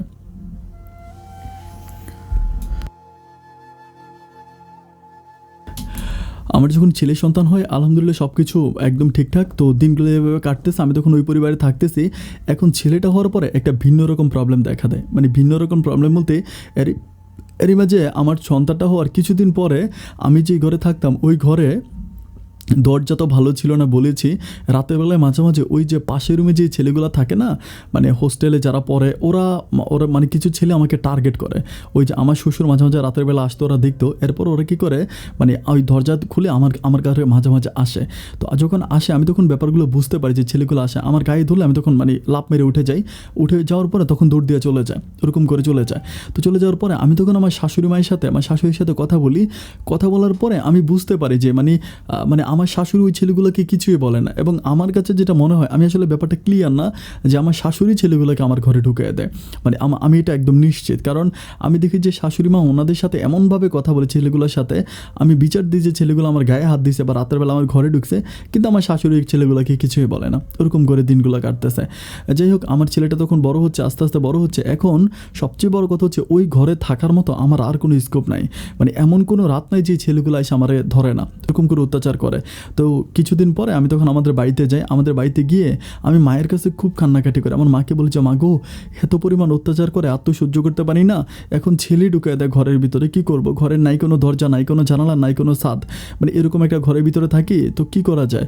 তখন আমি আমার মায়ের কাছ থেকে কিছু টাকা পয়সা এনে আমি তখন এখানে একটা মানে আমার শ্বশুরবাড়িতে একটা বিল্ডিং দিই। মানে বিল্ডিং বলতে ওরকম বিল্ডিং না যে মানে চারদিকে হচ্ছে ইট গাড়াই, তারপর উপরে হচ্ছে লাইক টিনের মতো দেয়, খুব ছোটো করে স্টার্ট করি। তো ওখানে যখন আমি বিল্ডিংটা বানানো শুরু করি, তো আমি তো আসলে আমার তো ছেলে আছে, ও তো তখন দুধ খায়, আমি কোনো কাজ করতে পারি না। মানে হয় না যে মানে যাদেরকে রাখছিলাম তাদের সাথে কাজ করা লাগে, কোনো কাজ করতে পারি না। তো যখন কাজ করতে পারি না তখন হচ্ছে মানে আমার মাও কিন্তু মাঝে মাঝে, আচ্ছা আমার মা কিন্তু আমাকে এত টাকা দেয় নেই, মানে মোটামুটি কিছু টাকা দিচ্ছে। আর বাকি টাকাগুলো আমি মানুষের কাছ থেকে এমনি সেমনি নিছি। আমাদের যারা আত্মীয় স্বজন আছে তারা কিন্তু ভালো ভালো অবস্থায় আছে, ওদের কাছ থেকে কারো কাছ থেকে 20,000 50,000 ওরকম করে করে খুব কষ্ট করে টেনে হিঁচড়ে আমি তখন কী করি বিল্ডিংটা বানানোর জন্য ট্রাই করি। তো এখন আমি তো আর ওরকম করে কাজ করতে পারি না, তো আমার তো একটা বড় ভাইয়া থাকে আমাদের এখানে, তো বড় ভাইয়াটাকে আমি বলি যে ভাইয়া আমি তো কাজ করতে পারি না, তুমি যদি আসো আমাকে একটু হেল্প করতে পারবা। এরপরে আমার ভাইয়াটা কী করে আসে, আমার ভাইয়াটা এসে তখন আমাকে সাহায্য সহযোগিতা করে, ভাইয়া এটা সেটা টাইনা দেয়, কাজ টাজ করে। কিন্তু দুঃখজনক ব্যাপার হচ্ছে আমাদের তো তখন আর আমি রান্না করতে পারি না, আমার ওই মানে সারাক্ষণ আমার ছেলেটাকে নিয়ে থাকতে হয়, রান্না বান্না করার অতটা সুযোগ পাই না। তো তখন আমার ভাইয়াটা খাবে কোথায়, আমাদের এখানে হোটেলও নাই। আমার ভাইয়া যখন আমার শাশুড়ির কাছে খায়, আমার শাশুড়ি বলে যে ওনারা নাকি প্রতি মাসে 1500 টাকা দিতে হবে। উনি বলে যে মেসের ছেলেগুলো তো আমার ঘরে খায়, ওরা যেরকম 1500 টাকা দেয় তোর ভাইও কিন্তু আমার 1500 টাকা দেওয়া লাগবে, নাইলে কিন্তু আমার এখানে খাইতে পারবে না, ডাইরেক্ট বলে। আমি তখন চিন্তা করে হাইরে মানুষ, আমি ঘর বানাইতেছি কার জন্য, আমার এই ঘরে কারা থাকবে, এরাই তো থাকবে, ওদের জন্যই তো আমি ঘর বানাইতেছি, তাই না? অথচ এই মানুষগুলো আমারে বলে যে মানে 1500 টাকা দেওয়া লাগবে, তা না হলে হচ্ছে ওর ঘরে উনি আমাকে থাকতে দিবে না, মানে আমার ভাইকে খাইতে দিবে না, এরকম করে বলে। তো আমি চিন্তা করি যাই হোক, আমার ভাই যদি হোটেলে খাইতো তাও তো টাকা দেওয়া লাগতো, তো থাক ওনার এখানেই খাবে, আমি টাকা দিয়ে দিব। তো আমার ভাই তখন ওনার এখানে খায়, কাজ করে। আমার ভাইয়া তখন ব্যাপারগুলো বুঝতে পারে, মানে খুবই বুঝতে পারে যে এরকম অত্যাচার আমার উপরে হয়, তাও ভাইয়া কিছু করে না, খুব কষ্ট করে আমরা তখন মানে কমপ্লিট করে কাজটা কমপ্লিট হয়। কমপ্লিট হওয়ার পরে আমি তখন ওই ঘরে থাকতে শুরু করি, দিনগুলো এভাবে কাটতেছে। তো এরই মাঝে একদিন হচ্ছে আমার স্বামী প্রতীক আমাকে নিয়ে বাইরে ঘুরতে যায়, ও কিন্তু প্রতিবন্ধী হলে কী হয়েছে এমনি 20 কিন্তু বরাবর আমাকে নিয়ে বাইরে ঘুরতে যায়। ঘুরে যাওয়ার পরে তখন ওর একটা বন্ধু থাকে, ওর একটা বন্ধু বলে যে মানে আমাকে দেখা বলতেছে যে ও বলে যে এরকম মানে আমরা শালা এত সুন্দর এত স্মার্ট অথচ কীরকম বউ পাইছি, অ্যান্ড তোর বউ পুরো পুরীর মতো, এটা বলে আমার সামনেই বলে। বলার পরে তখন ওই মানে প্রতীক কী করে ঘরে আসে, ঘরে আসার পরে তখন প্রতীক মানে আমাকে যাওয়ার সময় বলছিল বোরকা পরার জন্য, আমি বোরকা পরি নাই, আমাকে বলছে যে বোরকা পরে চল, আমি তখন বোরকা পরি নাই, যে মানে বোরকা পরবো কেন, মানে এটা এখান থেকে এখানে যাবে জন্য বোরকা পরি নাই। তখন প্রতীক কী করে মানে নিজের প্যান্টের বেল খুলে আমাকে খুব মারে, মানে প্রচণ্ড রকম মারে আর বলে যে বোরকা না পরে মানুষকে দেখাইছস, মানুষ তোর এগুলো বলে, আমাকে মারে। তখন আমার শাশুড়ি এসে ধরার পরে তো শাশুড়ি আমার স্বামীকে জিজ্ঞেস করে যে কী হয়েছে, তো আমার স্বামী তখন বলে যে এরকম এরকম মানে রাস্তার মধ্যে। তো আমার শাশুড়ি তখন বলে কই কত মেয়ে তো রাস্তায় চলে, কেউ কি কাউরে বলে, অবশ্যই ছেলেগুলোর দিকে তাকে চোখ টিপ মারছে, নাহলে ছেলেগুলারে তাকে এরকম করছে। তখন আমাকে আচ্ছা এর মাঝে প্রতীকের বাবা যে আমার সাথে এগুলো করে, এগুলো কিন্তু মানে প্রতীক কিন্তু জানে ব্যাপারটা, কিন্তু পরে প্রতীক জানতে পারছে। তো এরপরে প্রতীকও মানে বলে যে তোর জন্য আমার মানে আমার বাবার সাথে আমার মায়ের সম্পর্ক নষ্ট হয়ে গেছে, তোর জন্য আমার মানে সব কিছুই শেষ হয়ে গেছে, তুই আমাদের পুরোটা সংসার নষ্ট করে দিতে আসস। এটা বলে বলে আমার উপরে মানে খুব মারে আমাকে, এত মারামারি যে জন্মের পর আমাকে কেউ এভাবে মারে নাই। তো মারতেছে, আমি আর সহ্য করতে পারি না, সহ্য করতে না পেরে আমি তখন কী করি, আমার ওই ছেলেটাকে নিয়ে আমি তখন ওই দিনে আমি আমাদের বাড়িতে চলে আসি। আমাদের বাড়িতে চলে আসি, আমাদের বাড়িতে আসার পরে তখন কি করে আমি আমার ওই শ্বশুর বাড়িতে অন্য অন্য যে মানুষগুলো থাকে তাদের সাথে মাঝে মাঝে ফোনে কথা বলি। অ্যান্ড ফোনে কথা বলার পর আমি যেটা জানতে পারি যে তারা নাকি মানে আমার এই ঘরটা দখল করে ফেলতেছে, আমি যে ঘরটা বানাইছিলাম। তো তখন আমি কি করি, আমি শুনতে পারি যে আমার ঘর দখল করে ফেলে। অ্যান্ড এটা শোনার পর আমি তখন কী করি, আবার সিলেট থেকে কুমিল্লা যাই। অ্যান্ড কুমিল্লা যাওয়ার পরে আমি দেখি যে আমার ঘরটা সম্পূর্ণ দখল হয়ে গেছে, মানে আমার শাশুড়ির যত কাপড় চোপড় যা কিছু মানে পুরো আমার ঘরটা দখল করে ফেলছে। আমি তখন বলি যে আমার ঘরটা এইভাবে কেন দখল করে ফেলছেন, এটা তো আমার ঘর। ওমা তখন ওরা আমাকে আমার ঘর থেকে বের করে দেয়, আমার বলে যে তোর ঘর মানে তুই বের হ, এটা কেমনি তোর ঘর হইলো, আমার জায়গা, তুই কি আমার জায়গায় কিনছস? আমি বলি জায়গা আপনার ঠিক আছে কিন্তু ঘরটা তো আমি বানাইছি। আমার বলে যে বড় বড় কথা বলিস না, ঘর থেকে বের হ, এটা বলি না, আমাকে একটা লাথি মেলে আমি তখন ওই মানে ঘর থেকে আমি তখন বাইরে পড়ে যাই ছিটকে পরে আমি খুব কান্না করি। আমি বলি এত কষ্ট করে ঘর বানাইলাম, এত কষ্ট করলাম, অথচ আমার ঘরে আমাকে থাকতে দিবে না। আমি তখন প্রচণ্ড রকম কান্না করে বলি যে যাই হোক আমি এই হারামির বাচ্চাদেরকে দেখে ছাড়বো। এটা বলে আমি ওই এলাকার কিছু মানুষকে ব্যাপারগুলো জানাই। তারা তখন বলে যে ঠিক আছে তোমার আব্বা আম্মাকে আসতে বলো, তোমার আব্বা আম্মা আসলে এটার একটা বিচার ব্যবস্থা করে দিব। তো আমি তখন বলি যে ঠিক আছে, আর আমাকেও আমার ঘরে ঢুকতেই দেয় না, মানে আমার ঘরে ঢুকতে দেয় না। আর আমার স্বামী প্রতীক তখন পুরোপুরি ওর মায়ের পক্ষে চলে যায়, ওর বাবা মায়ের পক্ষে চলে যায়, আমার পক্ষে নাই। আর আমার সেই স্বামী, আমার সেই শ্বশুর আমার কোনো কথা শোনে না।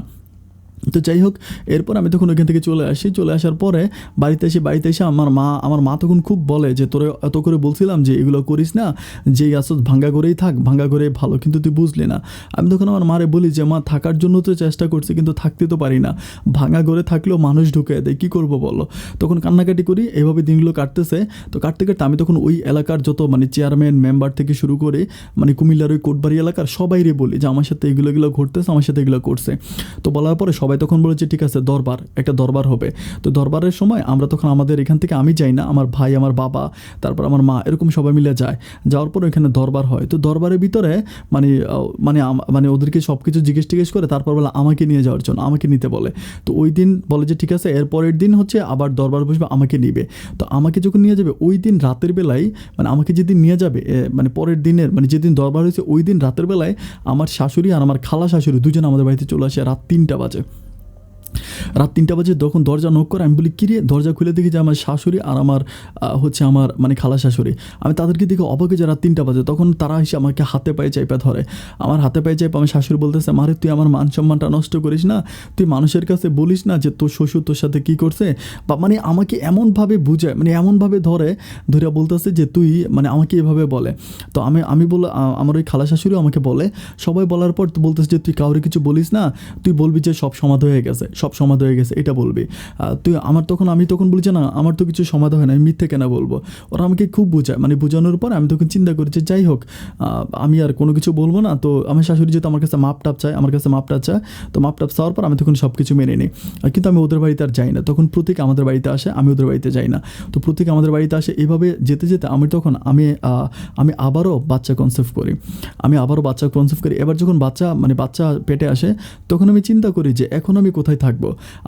আমার তো ঘরটাও নিয়ে গেল, এখন আমার একটা ছেলে অলরেডি বড় হয়ে গেছে, আরেকটা ছেলে পেটে, মানে ওইটাও কিন্তু ছেলে হবে ডাক্তার বলছিল। তো আমি বলি যে আমার আরেকটা ছেলে পেটে, আমি এখন মানে কী করতে পারি, প্রতীককে বলি। তো প্রতীক কিন্তু একটু মোটামুটি বুঝে, মানে আমাকে কিছু ইয়েটিয়া করে। তখন প্রতীক আমাকে আবারও ওদের বাড়িতে নিয়ে যায়। কিন্তু সবচেয়ে দুঃখজনক ব্যাপার হচ্ছে আমি যেই ঘরটা বানিয়েছিলাম ওই ঘরে আমি থাকতে পারি না, মানে পাশের একটা ঘরে আমাকে রাখে। তো রাখার পরে আমি কি বলবো, আমার তখন একটা ছেলে সন্তান ওখানে হয়। ওই ছেলে সন্তানটা হওয়ার পরে আমার শাশুড়ি আমাকে মানে আমার স্বামী দুধ নিয়ে আসে, বাজার থেকে দুধ নিয়ে আসে আমার সন্তানের জন্য। ওই দুধ আমার শাশুড়ি খেয়ে ফেলে দুধের মানে পানি ঢেলে দিয়ে রাখে। তারপরে আমি বলি যে আমি লাস্ট পর্যন্ত বলি ওনার কিন্তু একটা গরু থাকে। তো আমি বলি যে আমাকে একটু গরুর দুধ দেন, আমি ছেলেটাকে খাওয়াই। তখন বলে যে কিনা নিতে হবে, মানে কাপ মাইপে আমি ওনার কাছ থেকে গরুর দুধ কিনে আনি।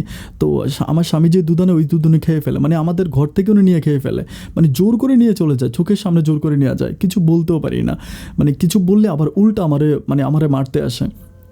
তো যাই হোক, এভাবে দিনগুলো কাটতেছে। আমি চিন্তা করতেছি, আমি একটাই কথা বলি যে আল্লাহ তো একজন দেখতেছে, আল্লাহর কাছে তো তোর জবাব দিতে হবে, এরকম করে বলি।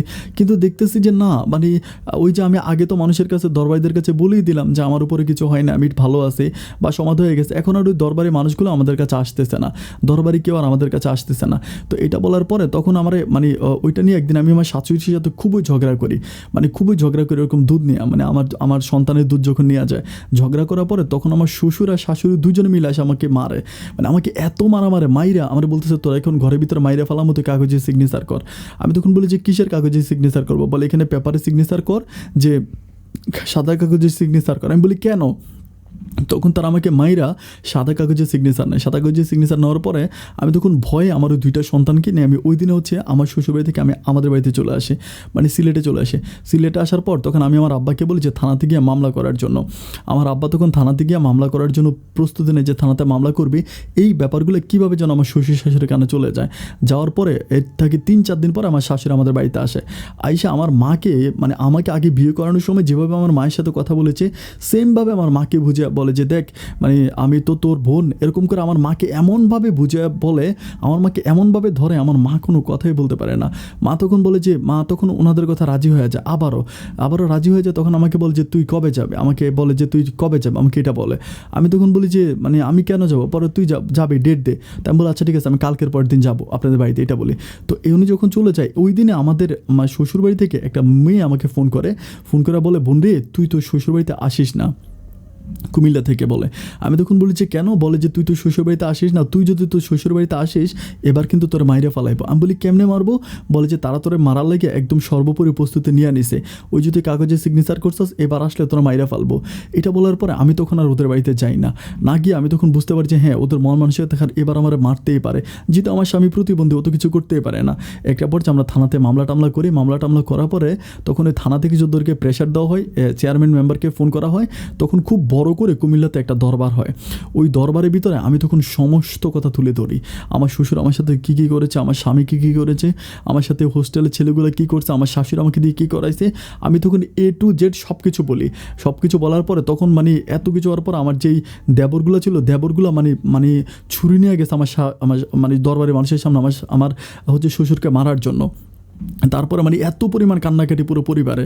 আমি তখন বলি যে এই পরিবারে আমি থাকবো না। তো তখন ওরা বলে, তখন আমি আমার তো আসলে অত টাকা কাবিন হয় নাই, 1.5 লাখ টাকার মতো কাবিন হয়েছিল। তো আমি বলি যে এই পরিবার থাকবো না, আমার টাকা আমাকে দিয়ে দেন, আমি চলে যাব। তো তারপরে তারা বলে যে ওকে ফাইন, ঠিক আছে। তো তারা ওই দরবারের মাধ্যমে আমাকে 1.5 লাখ টাকা দেয়। 1.5 লাখ টাকা দিয়ে তখন ওই প্রতীকের সাথে আমাকে হচ্ছে ডিভোর্স করাই ফেলে। ডিভোর্স হয়ে যাওয়ার পরে তখন আমি আমাদের বাড়িতেই থাকতেছি। আমাদের বাড়িতে আচ্ছা, এরই মাঝে আমার যে 2টা ছেলে হয়, আমার বড় ছেলেটাকে ওরা নিয়ে যায়, ছোটো ছেলেটাকে আমাকে দিয়ে যায়। তো ছোটো ছেলেটাকে নিয়ে আমি তখন ওইখানে থাকতেছি আমার মানে বাবা মায়ের কাছে। বাবা মাকে প্রচুর পরিমাণ ভালোবাসে। এইভাবে প্রায় আরও 1 থেকে 1.5 বছর মাথায় কাটে। অ্যান্ড 1 থেকে 1.5 বছর পর আমি যে ছেলেটাকে নিয়ে আসছে, ও তো আসলে ওই কুমিল্লাতে শহরে ছিল। তো মানে এখন আমাদের তো মানে সিলেট তো গ্রামের ভিতরে, তো এখনও গ্রামে থাকতে পারে না। ও ভাইয়ের জন্য খুব কান্নাকাটি করে, ওর বাবার জন্য কান্নাকাটি করে। প্রায় 6 মাসের মতো আমার সাথে থাকেন। 6 মাস পর ও তখন মানে আমার ছেলেটাও তখন ওর দাদু বাড়িতে চলে যায়, ওইখানে চলে যায়, তখন ওইখানে থাকে। তো আমি তখন একা এখানে থাকি। তো আমার পার্শ্ববর্তী ঘরের মানে একটা চাচাতো ভাই থাকে, উনি বিয়ে করছে, ওনার বউ আছে, যার নাম হচ্ছে খলিল ভাই। তো খলিল ভাই তখন আমাকে পছন্দ করে। মানে পছন্দ করে বলতে কি, খলিল ভাই একদিন আমাকে সরাসরি বলে যে আমি তোরে বিয়ে করব। মানে খলিল ভাই একটু ডেয়ারিং টাইপের লোক ছিল। মানে আমাদের ওই এলাকাতে মানে উনি কিন্তু মানে খুব সাহসী লোক, মানে প্রচণ্ড রকমের সাহসী। ওনার বউ আছে, বাচ্চা আছে। তো আমাকে বলে যে আমি তোরে বিয়ে করবো, আমাকে বলে। আমি তখন বলি যে ভাই এটা কেমন কথা বলতেছেন যে আপনার বউ আছে, বাচ্চা আছে, আপনি আমার বিয়ে করবেন? পরে বলতেছে আমি তোর বিয়ে করবো, তোর আমার ভালো লাগে, এরকম করে উনি আমাকে বলে। তো তখন মানে উনি ওনার আব্বা আম্মাকেও বলে, মানে খলিল ভাই ওনার আব্বা আম্মাকেও ব্যাপারগুলো বলে, আমার বাবা মাকেও বলে। তো আমার বাবা মাকে বলার পর আমার বাবা মা পুরোই মানা করে দেয়। আমার বাবা মা বলে যে না, এখানে আমাকে বিয়ে দিবে না। বাবা মা বলে যে না, মানে তোকে এখানে বিয়ে দেবো না, ওর বউ আছে, বাচ্চা আছে, এটা কেমন কথা। কিন্তু খলিল ভাই মানে প্রতিনিয়ত মানে 24 ঘন্টা আমাদের বাড়ির আশেপাশে ঘুরে। আমাদের বাড়ির আশেপাশ থেকে উনি কোথাও যায় না, মানে সারাদিন আমাদের ঘরের আশেপাশে ঘুরতে থাকে, মানে প্রচুর পরিমাণ অত্যাচার করতে থাকে। মানে উনি আমাকে পাইলে হাত ধরে টানাটানি করে এভাবে। তো এভাবে যেতে যেতে আমি তখন ওনাকে বলি যে ঠিক আছে, আপনার যেহেতু একটা বউ আছে, আপনি ওই বউ ছাইরা দেন, তারপর আমাকে বিয়ে করেন। আপনার ওই ঘরে বউ আছে, বাচ্চা আছে, আপনি আমাকে কীভাবে বিয়ে করবেন? উনি তখন বলেছে আমি তোরও বিয়ে করবো, ওরও বিয়ে করবো। তো তখন এভাবে যেতে যেতে তখন খলিল ভাই কী করে, ওনার আব্বা আম্মাকে বলার পরে ওনার আব্বা আম্মা তখন আমার সাথে কথা বলে, আমাকে বলে যে তোরা যদি পালায়ে বিয়ে করে ফেলতে পারিস তাহলে আমাদের কোনো আপত্তি নেই, কিন্তু আমরা মানে পারিবারিকভাবে তো এটা বিয়ে দিতে পারবো না, যেহেতু ওর একটা বিয়ে হয়েছে অলরেডি, একটা বাচ্চা বউ ওর আছে। তো আমি তখন ওরা শ্বশুর মানে ওর হচ্ছে আব্বা আম্মা আমাকে এগুলো বলার পর আমি তখন আমার আব্বা আম্মাকে বলে, আমার আব্বা আম্মা তখন আমার কোনো কথাই শোনে না।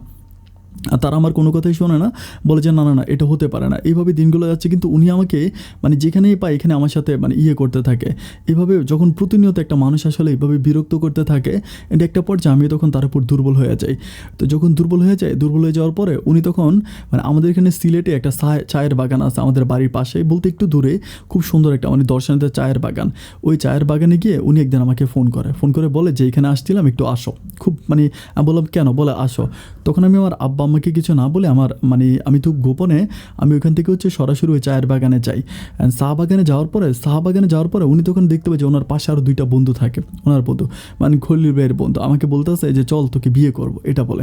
আমি তখন বলছি এটা কী বলেন, আমাকে বিয়ে করবেন? বলে হ্যাঁ বিয়ে করবো। এটা বলে তখন উনি আমাকে কী করে, ওইখানে একটা মানে লাইক একটা কাজী অফিসের মতো হয়, মানে কাজী অফিস বলবো না, এটা জাস্ট একটা হুজুর আর কি, হুজুরের মাধ্যমে উনি আমাকে বিয়ে করে, বলে কবুল বল। আমি তখন কবুল বলি, উনিও কবুল বলে। বলার পর ওইখানে 2 জনের সাক্ষী থাকে, ওইখানে আমি বিয়ে হয়। আমি কোনো বালামেও সিগনেচার করি না, কোনো রকমের কিছু হয় না, এটা নাকি বিয়ে। তো বিয়ের পরে তখন উনি গোপনে মানে আমার সাথে শারীরিক সম্পর্ক করে, আমাকে এখানে সেখানে ডেকে নেয় অ্যান্ড অথবা আমাদের ঘরে আসে, এইভাবে উনি এগুলো করে। তো এগুলো করতে করতে একটা পর্যায়ে মানুষের মানে আমি তো কাউকে বলি না, মানে কীভাবে জানি এলাকাতে ব্যাপারটা জানাজানি হয়েছে যে খলিল আমাকে বিয়ে করছে। তখন একদিন আমার আব্বা তখন বাজার থেকে একদিন এসে আমাকে বলতেছে যে আচ্ছা মা, তোর একটা কথা জিজ্ঞেস করি, তুই সত্য বলবি? আমি বললাম হ্যাঁ বলবো। আমার বাবা আমাকে বলতেছে যে এলাকাতেও তো কাউরে মুখ দেখাইতে পারি না, সবাই বলতেছে তুই নাকি খলিলের বিয়ে করছিস, এটা কি সত্য? আমি তখন আমার আব্বারে বলি যে না আব্বা, এটা মিথ্যা কথা, আমি করি নাই। আমার আব্বা তখন আমার বলতেছে মিথ্যা কথা না, এটা কিন্তু সত্য কথা। কথা, আমি সবার কাছে শুনতেছি তুই খলিলে বিয়ে করছস। আমি বলি আব্বা যারা বলতেছে তারা মানে মিথ্যে বলতেছে, আমি খলিলকে বিয়ে করি নাই। তো তখন আমার আব্বা মানে এভাবে যেতে যেতে তখন আব্বা চিন্তা করতেছে যে আমাকে বিয়ে দিয়ে দেবে। আব্বা তখন আমার বিয়ের ঘর ঠিক করে। এখন বিয়ে ঠিক করার পরে আমাকে বলে যে ছেলে পাইছে তোর বিয়ে দিব, কিন্তু আমার তো খলিলের সাথে বিয়ে হয়ে গেছে, এটা তার আমি আমার আব্বা আম্মাকে বলতেছি না। তো বলতেছি না বলতে এরপরে আমি কী করি, আমার আব্বা আম্মাকে মানে যখন ওরা আমাকে খুব বেশি প্রেশার দিচ্ছিল আমি তখন তাদেরকে বলি যে খলিলের সাথে অলরেডি আমার বিয়ে হয়ে গেছে, এটা বলি। বলার পর তারা তখন বলে যে কাবিন কোথায় বা কোথায় বিয়ে হয়েছে। আমি তখন বলি যে কোনো কাবিন হয় নাই, এমনি এমনি হুজুরের কাছে না আমাকে বিয়ে করছে। তো তখন আমার আব্বা আম্মা করে কি খলিলের সাথে কথা বলে জিজ্ঞেস করে যেটা কতটুকু সত্য। খলিল বলে যে হ্যাঁ আমি বিয়ে করছি। তখন আমার আব্বা আম্মা বলে যে ঠিক আছে তাইলে তুমি ইয়ে করো, মানে একটা হচ্ছে মানে আমার মেয়েকে ভালো করে বিয়ে করো, মানে কোডে নিয়ে বা কোডে হচ্ছে এর মাধ্যমে ভালো করে বিয়ে করো, তারপর তোমার কাছে দিব। আমার আব্বা আম্মা তখন রাজি হয়, কিন্তু খলিল ওরকম করে আর যেহেতু আমাকে প্রতিদিন পাচ্ছে, আমাকে আমার শরীরটা পাচ্ছে, সেক্ষেত্রে ও আর ওটা নিয়ে কোনো ইন্টারেস্ট না। এভাবে দিনগুলো যাচ্ছে, কিন্তু ও তখন আমাদের ঘরে চলে আসে, আমার আব্বা আম্মার সাথে আমার সাথে শুয়ে থাকে, বা তখন এই ব্যাপারগুলো খুব খারাপ দেখায়।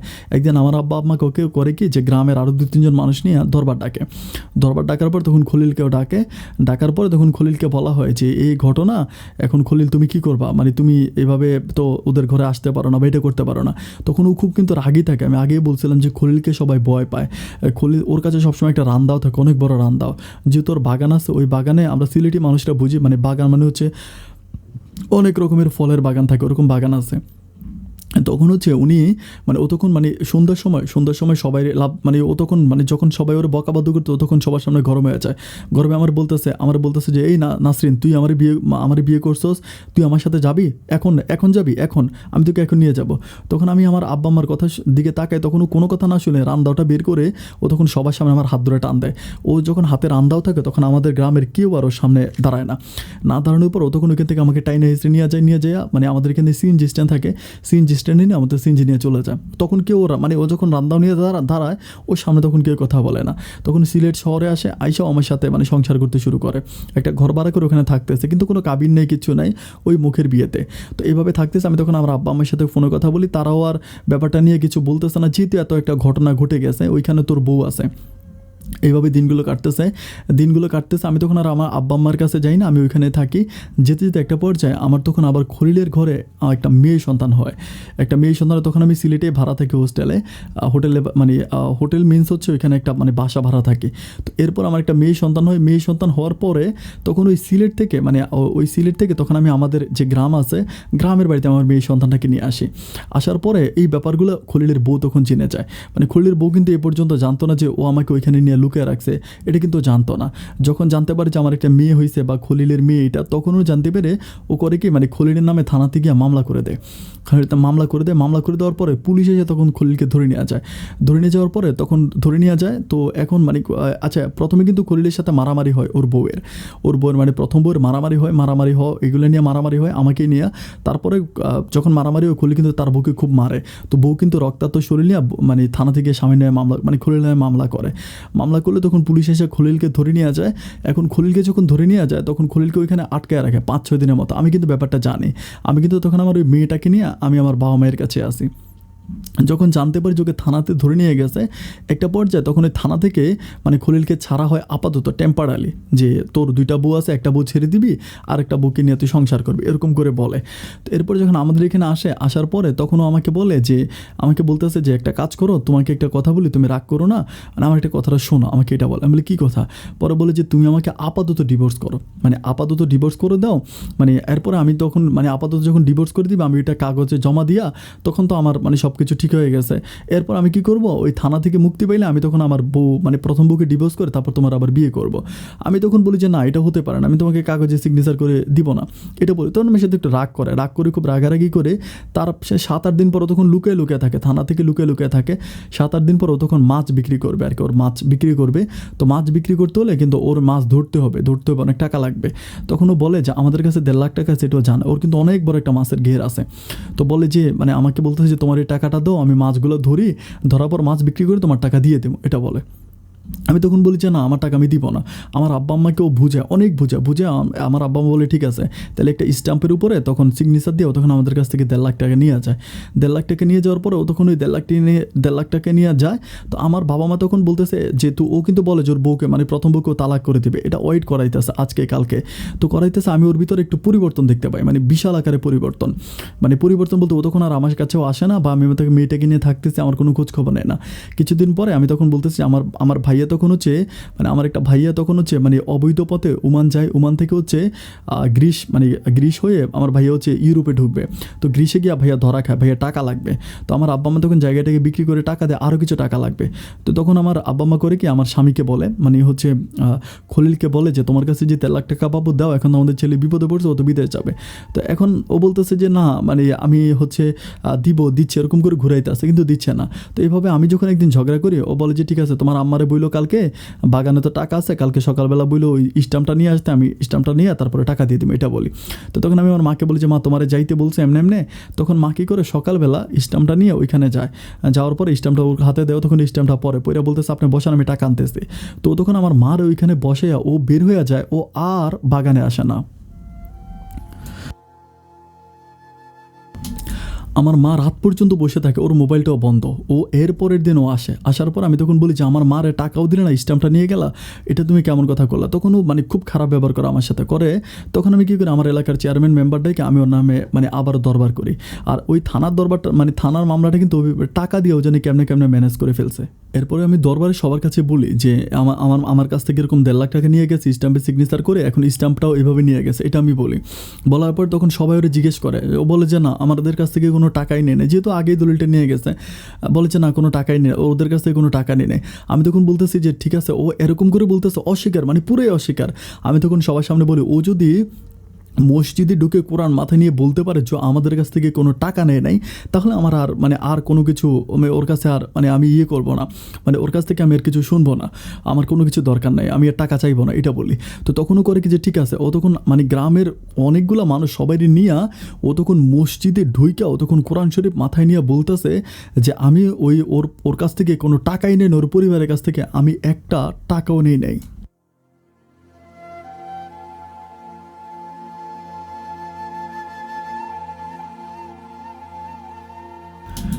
আমি তখন অবাক দৃষ্টিতে তাকাই থাকি, একটা মানুষ কিভাবে আল্লাহর 30 সিরফা কোরআন মাথায় নিয়ে এত বড় মিথ্যে বলতে পারে। আমি আস্তাগফিরুল্লাহ নাউজুবিল্লাহ বলে চোখের পানিগুলো মুছতে আমার মেয়েটাকে নিয়ে চলে আসি।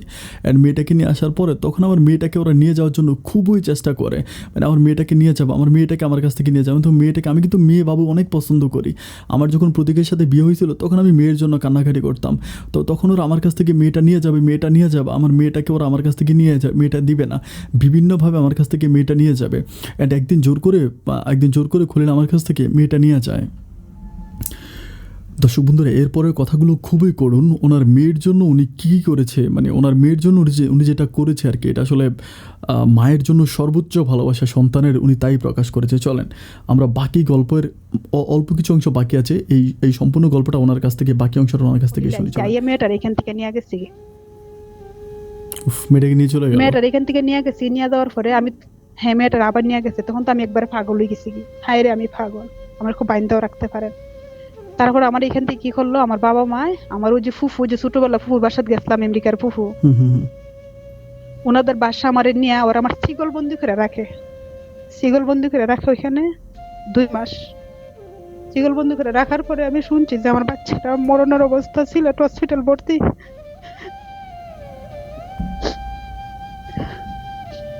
তখন আমার বাসার থেকে আইতে দেয়, ওরা আমার আটকায় রাখছে। তারপরে যখন আমার মেয়েটারে সিলেট থেকে নিয়ে আসে, তখন আমি পাগলের মতো গেছি মেয়েটারে দেখার জন্য। ও বলতেছে যদি আমি মেয়েটারে দেখতে যাই কিংবা মেয়েটারে আমার কাছে আনি, ও মেয়েটারে নিখোঁজ করে লাগবো।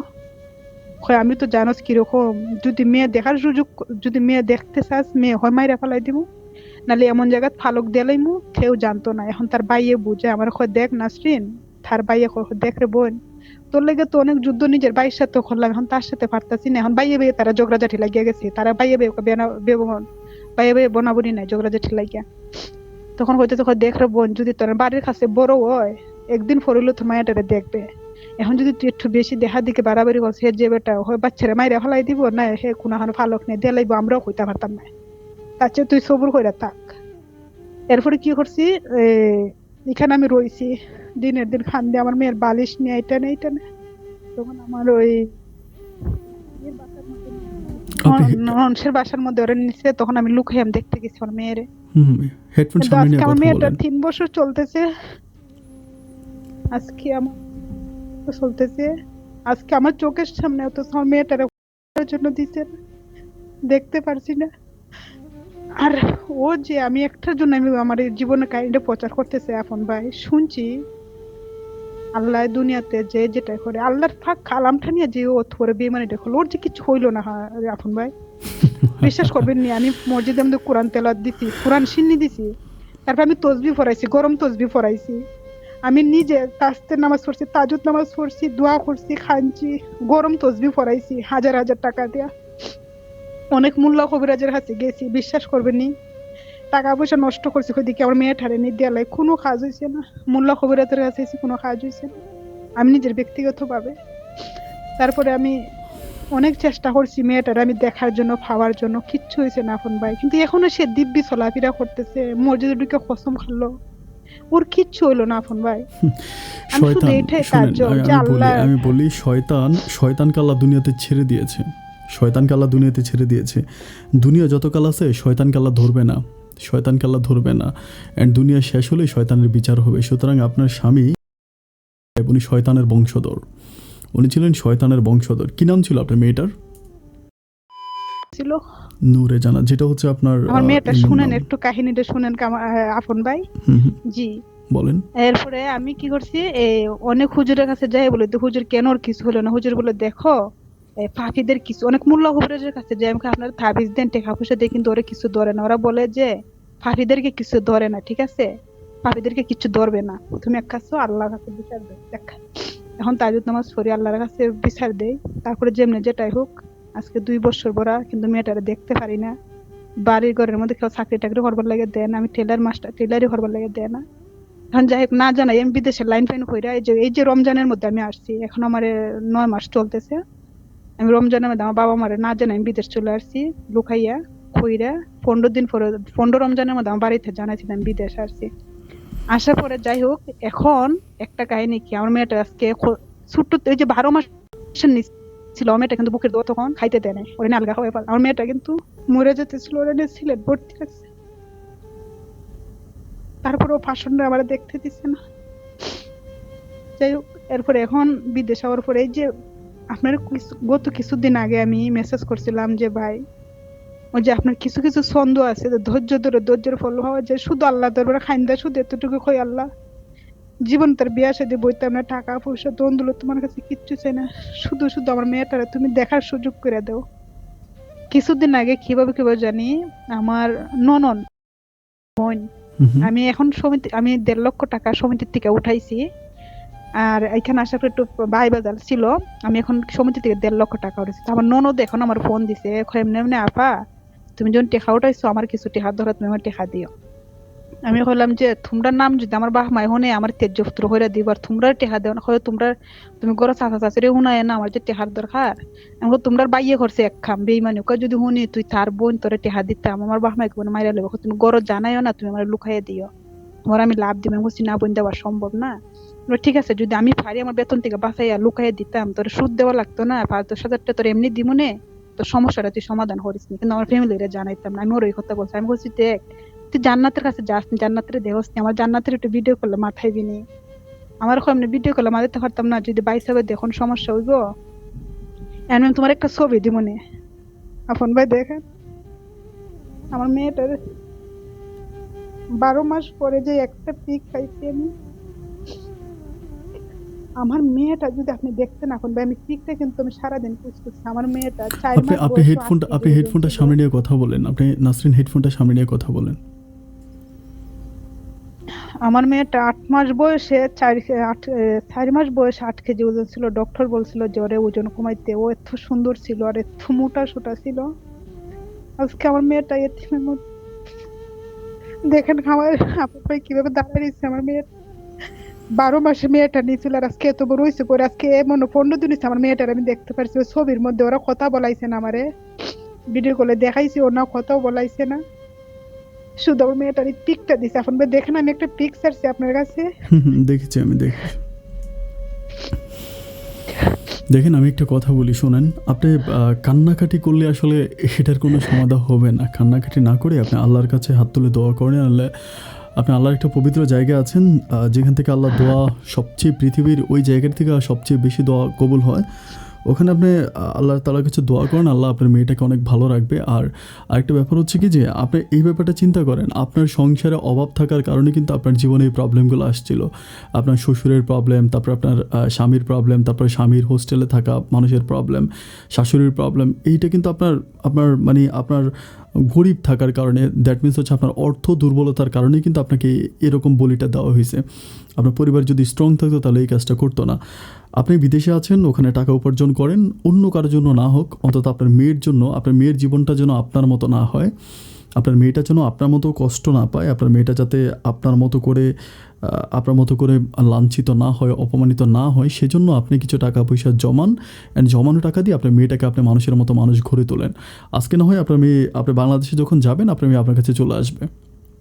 দেশে গেলে মেয়েকে কেউ বন্দি করে রাখতে পারবে আপন না। ভাই আপনি মন থেকে আমি অনেক ভিডিওর মধ্যে শুনছি আপনি অনেককে অনেক কিছু বললেন ওই যে গত ভিডিওর মধ্যে আপনি বলছেন লাইফের মধ্যে যে ওই যে কার জানি আর্মির চাকরি হয়ে যাবে ইন্ডিয়াতে কার জানার জন্য বলছিলেন শুভজিৎ আপন ভাই বিশ্বাস। আপনার মনে কি বললেন আমার মেয়েটা কি আমার কাছে আসবে অবশ্যই আমি কি আসবে। আমার মেয়েটাকে দেখতে পারবো আপন ভাই আপনি একটা কথা মনে রাখবেন, আমার আপনার নূরে জান্নাত আপনি আপনার জানেন না আপনার নূরে জান্নাত আপনার কাছে আসবে। আপনার নূরে জান্নাত আপনার কাছে আসবে। কেন আসবে জানেন? আপনার নূরে জান্নাত, আজকে দেখেন আপনার জান্নাত কখনো শয়তানের কাছে থাকতে পারে না। জান্নাত কখনো শয়তানের কাছে থাকতে পারে না। আপনার স্বামী ছিল একটা শয়তান, যে কোরআন মাথায় নিয়ে মিথ্যে বলতে পারে, তার মতো শয়তান দুনিয়াতে দ্বিতীয়টা হতে পারে না। সুতরাং আপনার নূরে জান্নাত আপনার কাছে চলে আসবে, কারণ জান্নাতের কাছে আসবে। জান্নাত কখনো শয়তানের কাছে যাবে না। আপনি টাকা পয়সা জোগাড় করেন, টাকা পয়সা জমিয়ে রাখেন। আমি আল্লাহর কাছে প্রার্থনা করি যেন আপনার মেয়েটা আপনার কাছে চলে আসে, এবং সে চলে আসবে। মন থেকে বললাম বোন, মন খারাপ করবেন না। আজকে আমার এই নূরের জান্নাতটা এত ভালোবাসা দিয়েছি এত আদর করছে আজকে এতিমের মতো দাঁড়ায় রয়েছে দেখেন হাত পায়ের কি অবস্থা কিন্তু আমার মেয়ে এত মোটা ছিল আর এত সুন্দর ছিল ছোটবেলার পিক দেখলে আপনি চিনবেনই না আপন ভাই বলবেন যে মনে আচ্ছা, হয় যে আমি একটা আপনার pic দিছি। অনেকেই হয়তো আপনার গল্প শুনে আপনার মেয়ের ছবি দেখতে চায়। কেউ যদি চায় আপনার মেয়ের ছবি দেখার জন্য আমি কি পাঠাবো, দিব? যদি কেউ দেখতে চায়। ভাইয়া আমার মেয়ের ছবিটা ওনার মেয়েটাকে আমি দেখেছিলাম, মাশাআল্লাহ অনেক সুন্দর। না থাক, আমি ছবি দিব না, ছবিটা দেওয়া ঠিক হবে না। তো যাই হোক, যারা গল্প শুনবে তারাও আপনার জন্য দোয়া করবে, সবাই দোয়া করবে। আল্লাহ আপনাকে অনেক ভালো রাখবে এবং আপনার মেয়েটাকে অনেক সুস্থ রাখবে। তো আজ এই পর্যন্তই। দিয়ে দিয়েন আপন ভাই ছবি দিয়ে দিবেন যা হওয়ার হবে কি কষ্ট আর কি ক্ষতি করবে কিছু তো ক্ষতি করার বাকি রয়েছে না আপনি পিকটা দিয়ে দিয়েন সমস্যা নাই যে এই আমার মেয়েটাকে আজকে এত বড় হয়েছে 12 মাসের সন্তান নিয়েছিল আর আজকে এত হয়েছে আজকে আমার মেয়েটাকে আমি দেখতে পারছি বিদেশে আসার পরে আজকে আমার মেয়েটা কিভাবে দাঁড়ায় রয়েছে এই হলো যে আমার মেয়ে কি অবস্থা দেখলাম দাঁড়ায় রয়েছে ও টাকার বিনিময়ে আজকে আমরা দিছে ওই আরেকজনে। কাছে থাকতে যে মেয়েটার দেখার কোনো কুদরত ছিল না আচ্ছা বোন, আজকেই তো আপনার গল্প সবাই শুনলো, এবং ওই গল্পর উদ্দেশ্য করে যদি আপনার ছোট্ট করে কিছু বলার থাকে সবাইকে উদ্দেশ্য করে, যারা আপনার গল্পটা শুনেছে সবাইকে যদি আপনি কিছু বলতে চান আপনার নিজের মতো করে, তাহলে প্লিজ খুব ছোট করে যদি কিছু বলতে পারেন। সবার উদ্দেশ্যে শুধু একটা কথাই বলবো আফন ভাই আমার মতো আমি মনে যে আপনি একটা কথা বলছেন এটা কিন্তু সবচেয়ে মূল্যবান কথা বলছেন আজকে আমি একটা গরিবের মেয়ে বলে আজকে আমার এতটুকু নির্যাতন করতে পারছে আর আজকে আমি প্রভাবশালী ছিলাম না দিকে বেটা আজকে এতটুকু করে সরে আজকে যদি আমি প্রভাবশালী থাকতাম আমার যদি জোর থাকতো লাঠি থাকতো টেকার ক্ষমতা থাকতো ছুটতে যেতে পারে না কুমিল্লার তারাও ছুটতে যেতে পারে না ঠিক আছে আজকে আমার নাই ক্ষমতা নাই অর্থ নাই সম্পদ নাই কোনো ডকুমেন্ট আমার কথা হলো যে বোনেরা ওই প্রেম করে ভালোবাসা করে বিয়ে করে যেন কোনো ডকুমেন্ট ছাড়া কোনো কিছু করে না আর যেন কারোর ভাবে টাকা পয়সা দেয় না আর আমার কথা হলো আমার মা কিন্তু একটু লোভী টাইপের ছিল মনে করছিল গরিবের মেয়ে 4টা ভাত পেট পেটে খাইতে পারবে তার জন্য বড় লোকের কাছে বিয়ে দিয়েছিল আর ছেলে ছিল অসুস্থ আর বিয়ের মধ্যে আমার 1 টাকা পয়সা খরচ হয়েছিল না কারণ এখন তো গ্রাম অঞ্চলে মেয়েদেরকে বিয়ে দিতে গেলে যৌতুক দিতে হয় হুম হুম। তারা নিজে বিয়ে করে রাখছে তার জন্য আমার মা বিয়েটা দিয়ে এসে বসছিল আমার কথা হলো যে হমানো মানে দুস্তি, যে হমানো মানে কুস্তি। আমি মনে করি এটা বাস্তব কথা। আজকে যদি আমি একটা গরিব করে বিয়ে বসতাম, আজকে আমার জীবনটা এতটুকু হতো না। আজকে আমার মা লোভের কারণে আজকে আমার প্রথম জীবনটা শেষ করছে। আমি ক্লাস 4 ওর পরীক্ষাটা দিছি, 5 এ উঠতে পারিনি। স্বামীর শিট। বাড়িতে যে আমি শাওয়া লোক হয়েছি, স্বামীও চিনি নাই। নিজের বিয়ের মধ্যে নিজে ডান্স করছি। আমি জানি না এটা তো আমার বিয়ে। আমার শ্বশুর, আমি বুঝতে পারি না, ছোট বাচ্চা আমার সাথে এরকম ব্যাপারটা করছে। তারপরে যারা এরকম আমার অমানসিক সবচেয়ে কষ্ট নির্যাতন লেগেছে করছে। আপনার শ্বশুরের অ্যাটিটিউড দেখে। বন্ধুগণ, আপনার শ্বশুর কিন্তু একজন ব্যাংকার ছিল, একজন ব্যাংকে চাকরি করতো। এমন এডুকেট একজন পার্সন হয়ে মানে আপনি তো তখন হাফ প্যান্ট পরতেন, আমার কাছে মনে হয় আপনি তখন হাফ প্যান্ট পরতেন, তাই না? না, হাফ প্যান্টই পরতেন আর কি। যখন ক্লাস 4-এ পড়ে একটা বাচ্চা তো আর মানে হাফ প্যান্টই পড়ে, কিন্তু ওই সময় ওনার রুচি কীভাবে উঠলো, মানে বিবেক কীভাবে জাগলো যে এটা কীভাবে, কি মানুষ ছিল? নামাজ পড়তো উনি, মুসলমান নামাজ পড়তো, আপনি দেখতেন বলো। নামাজ পড়তো? না, উনি তো আমি যাওয়ার পরে উনি কিন্তু নামাজ টামাজ পড়ে না। তখন তিনি খুব ফ্যাশন করতো, উনি দাড়ি টাড়িও রাখেন নাই, নখ টুক আচ্ছা অনেক আচ্ছা, লম্বা স্মার্ট উনি স্মার্ট খুব শ্বশুর ছিল। স্মার্ট ছিলেন। হ্যাঁ হ্যাঁ, আপনার কাছে কি আমি পিক গুলা দিব ওদের না না না, ফ্যামিলির ফটো? থাক থাক থাক থাক থাক, ওদেরকে আমার দিবেন না? না না না, পিক পিক পিক আমি চাই না, পিক আমার দরকার নাই। আমার উদ্দেশ্য হচ্ছে বোন, আমি আপনাকে একটা কথাই বলি, আপনার গল্পটা প্রচার করবো শুধু একটা মাত্র কারণে, যাতে আপনার গল্প থেকে মানুষ কিছু শিখতে পারে। আপনি যে প্রবলেমগুলো ফেস করেছেন, আপনি যে ভুলগুলো করেছেন, এই ভুলগুলো যাতে অন্যরা না করে, এই জন্য আমার গল্পটা প্রচার করা। তো যাই হোক, আপনি অনেক ভালো থাকবেন। আমি আপনার কাছ থেকে বিদায় নিচ্ছি, অনুষ্ঠানও এখানেই শেষ করব। দর্শক বন্ধুরা, শুরুতেই আমি আসলে কী বলবো জানি না, কারণ ওনার গল্পটা এমন ছিল যে আমি জানি না যে গল্পটা আসলে আপনাদেরকে ঠিকমতো বুঝিয়ে বলতে পেরেছি কিনা, মানে পারছি কিনা। গল্পটা আসলে অনেক বেশি এলোমেলো ছিল, তারপরেও আমি আমার জায়গায় দাঁড়িয়ে চেষ্টা করেছি যেটা ভালো করে বোঝানোর জন্য। একটা ব্যাপারে মনে রাখবেন যে ওনার জীবন থেকে আমরা যেটা পেয়েছি, ওনার জীবন থেকে আমরা যেটা বুঝতে পেরেছি, মানুষটা কিন্তু তার তেমন কোনো ভুল ছিল না, তার একটাই দোষ। আমি বলবো যে শেষে তার যাকে বিশ্বাস করেছিল ওই পার্সনটাই তার জীবনটাকে সবচেয়ে বেশি ক্ষতি করেছে। তো যাই হোক, অন্য কারো জীবনে যাতে এমনটি না ঘটে সেই প্রত্যাশায়, সেই আশায় আমি আপনার আজকের মধ্যে এখানে বিদায় নিচ্ছি। অন্য কোনো দিন অন্য কারো জীবনের গল্প নিয়ে, জীবনের গল্প এই অনুষ্ঠানে আমি আবারও হাজির হয়ে যাব। এই পর্যন্ত সবাই ভালো থাকবেন, সুস্থ থাকবেন। আল্লাহ হাফেজ।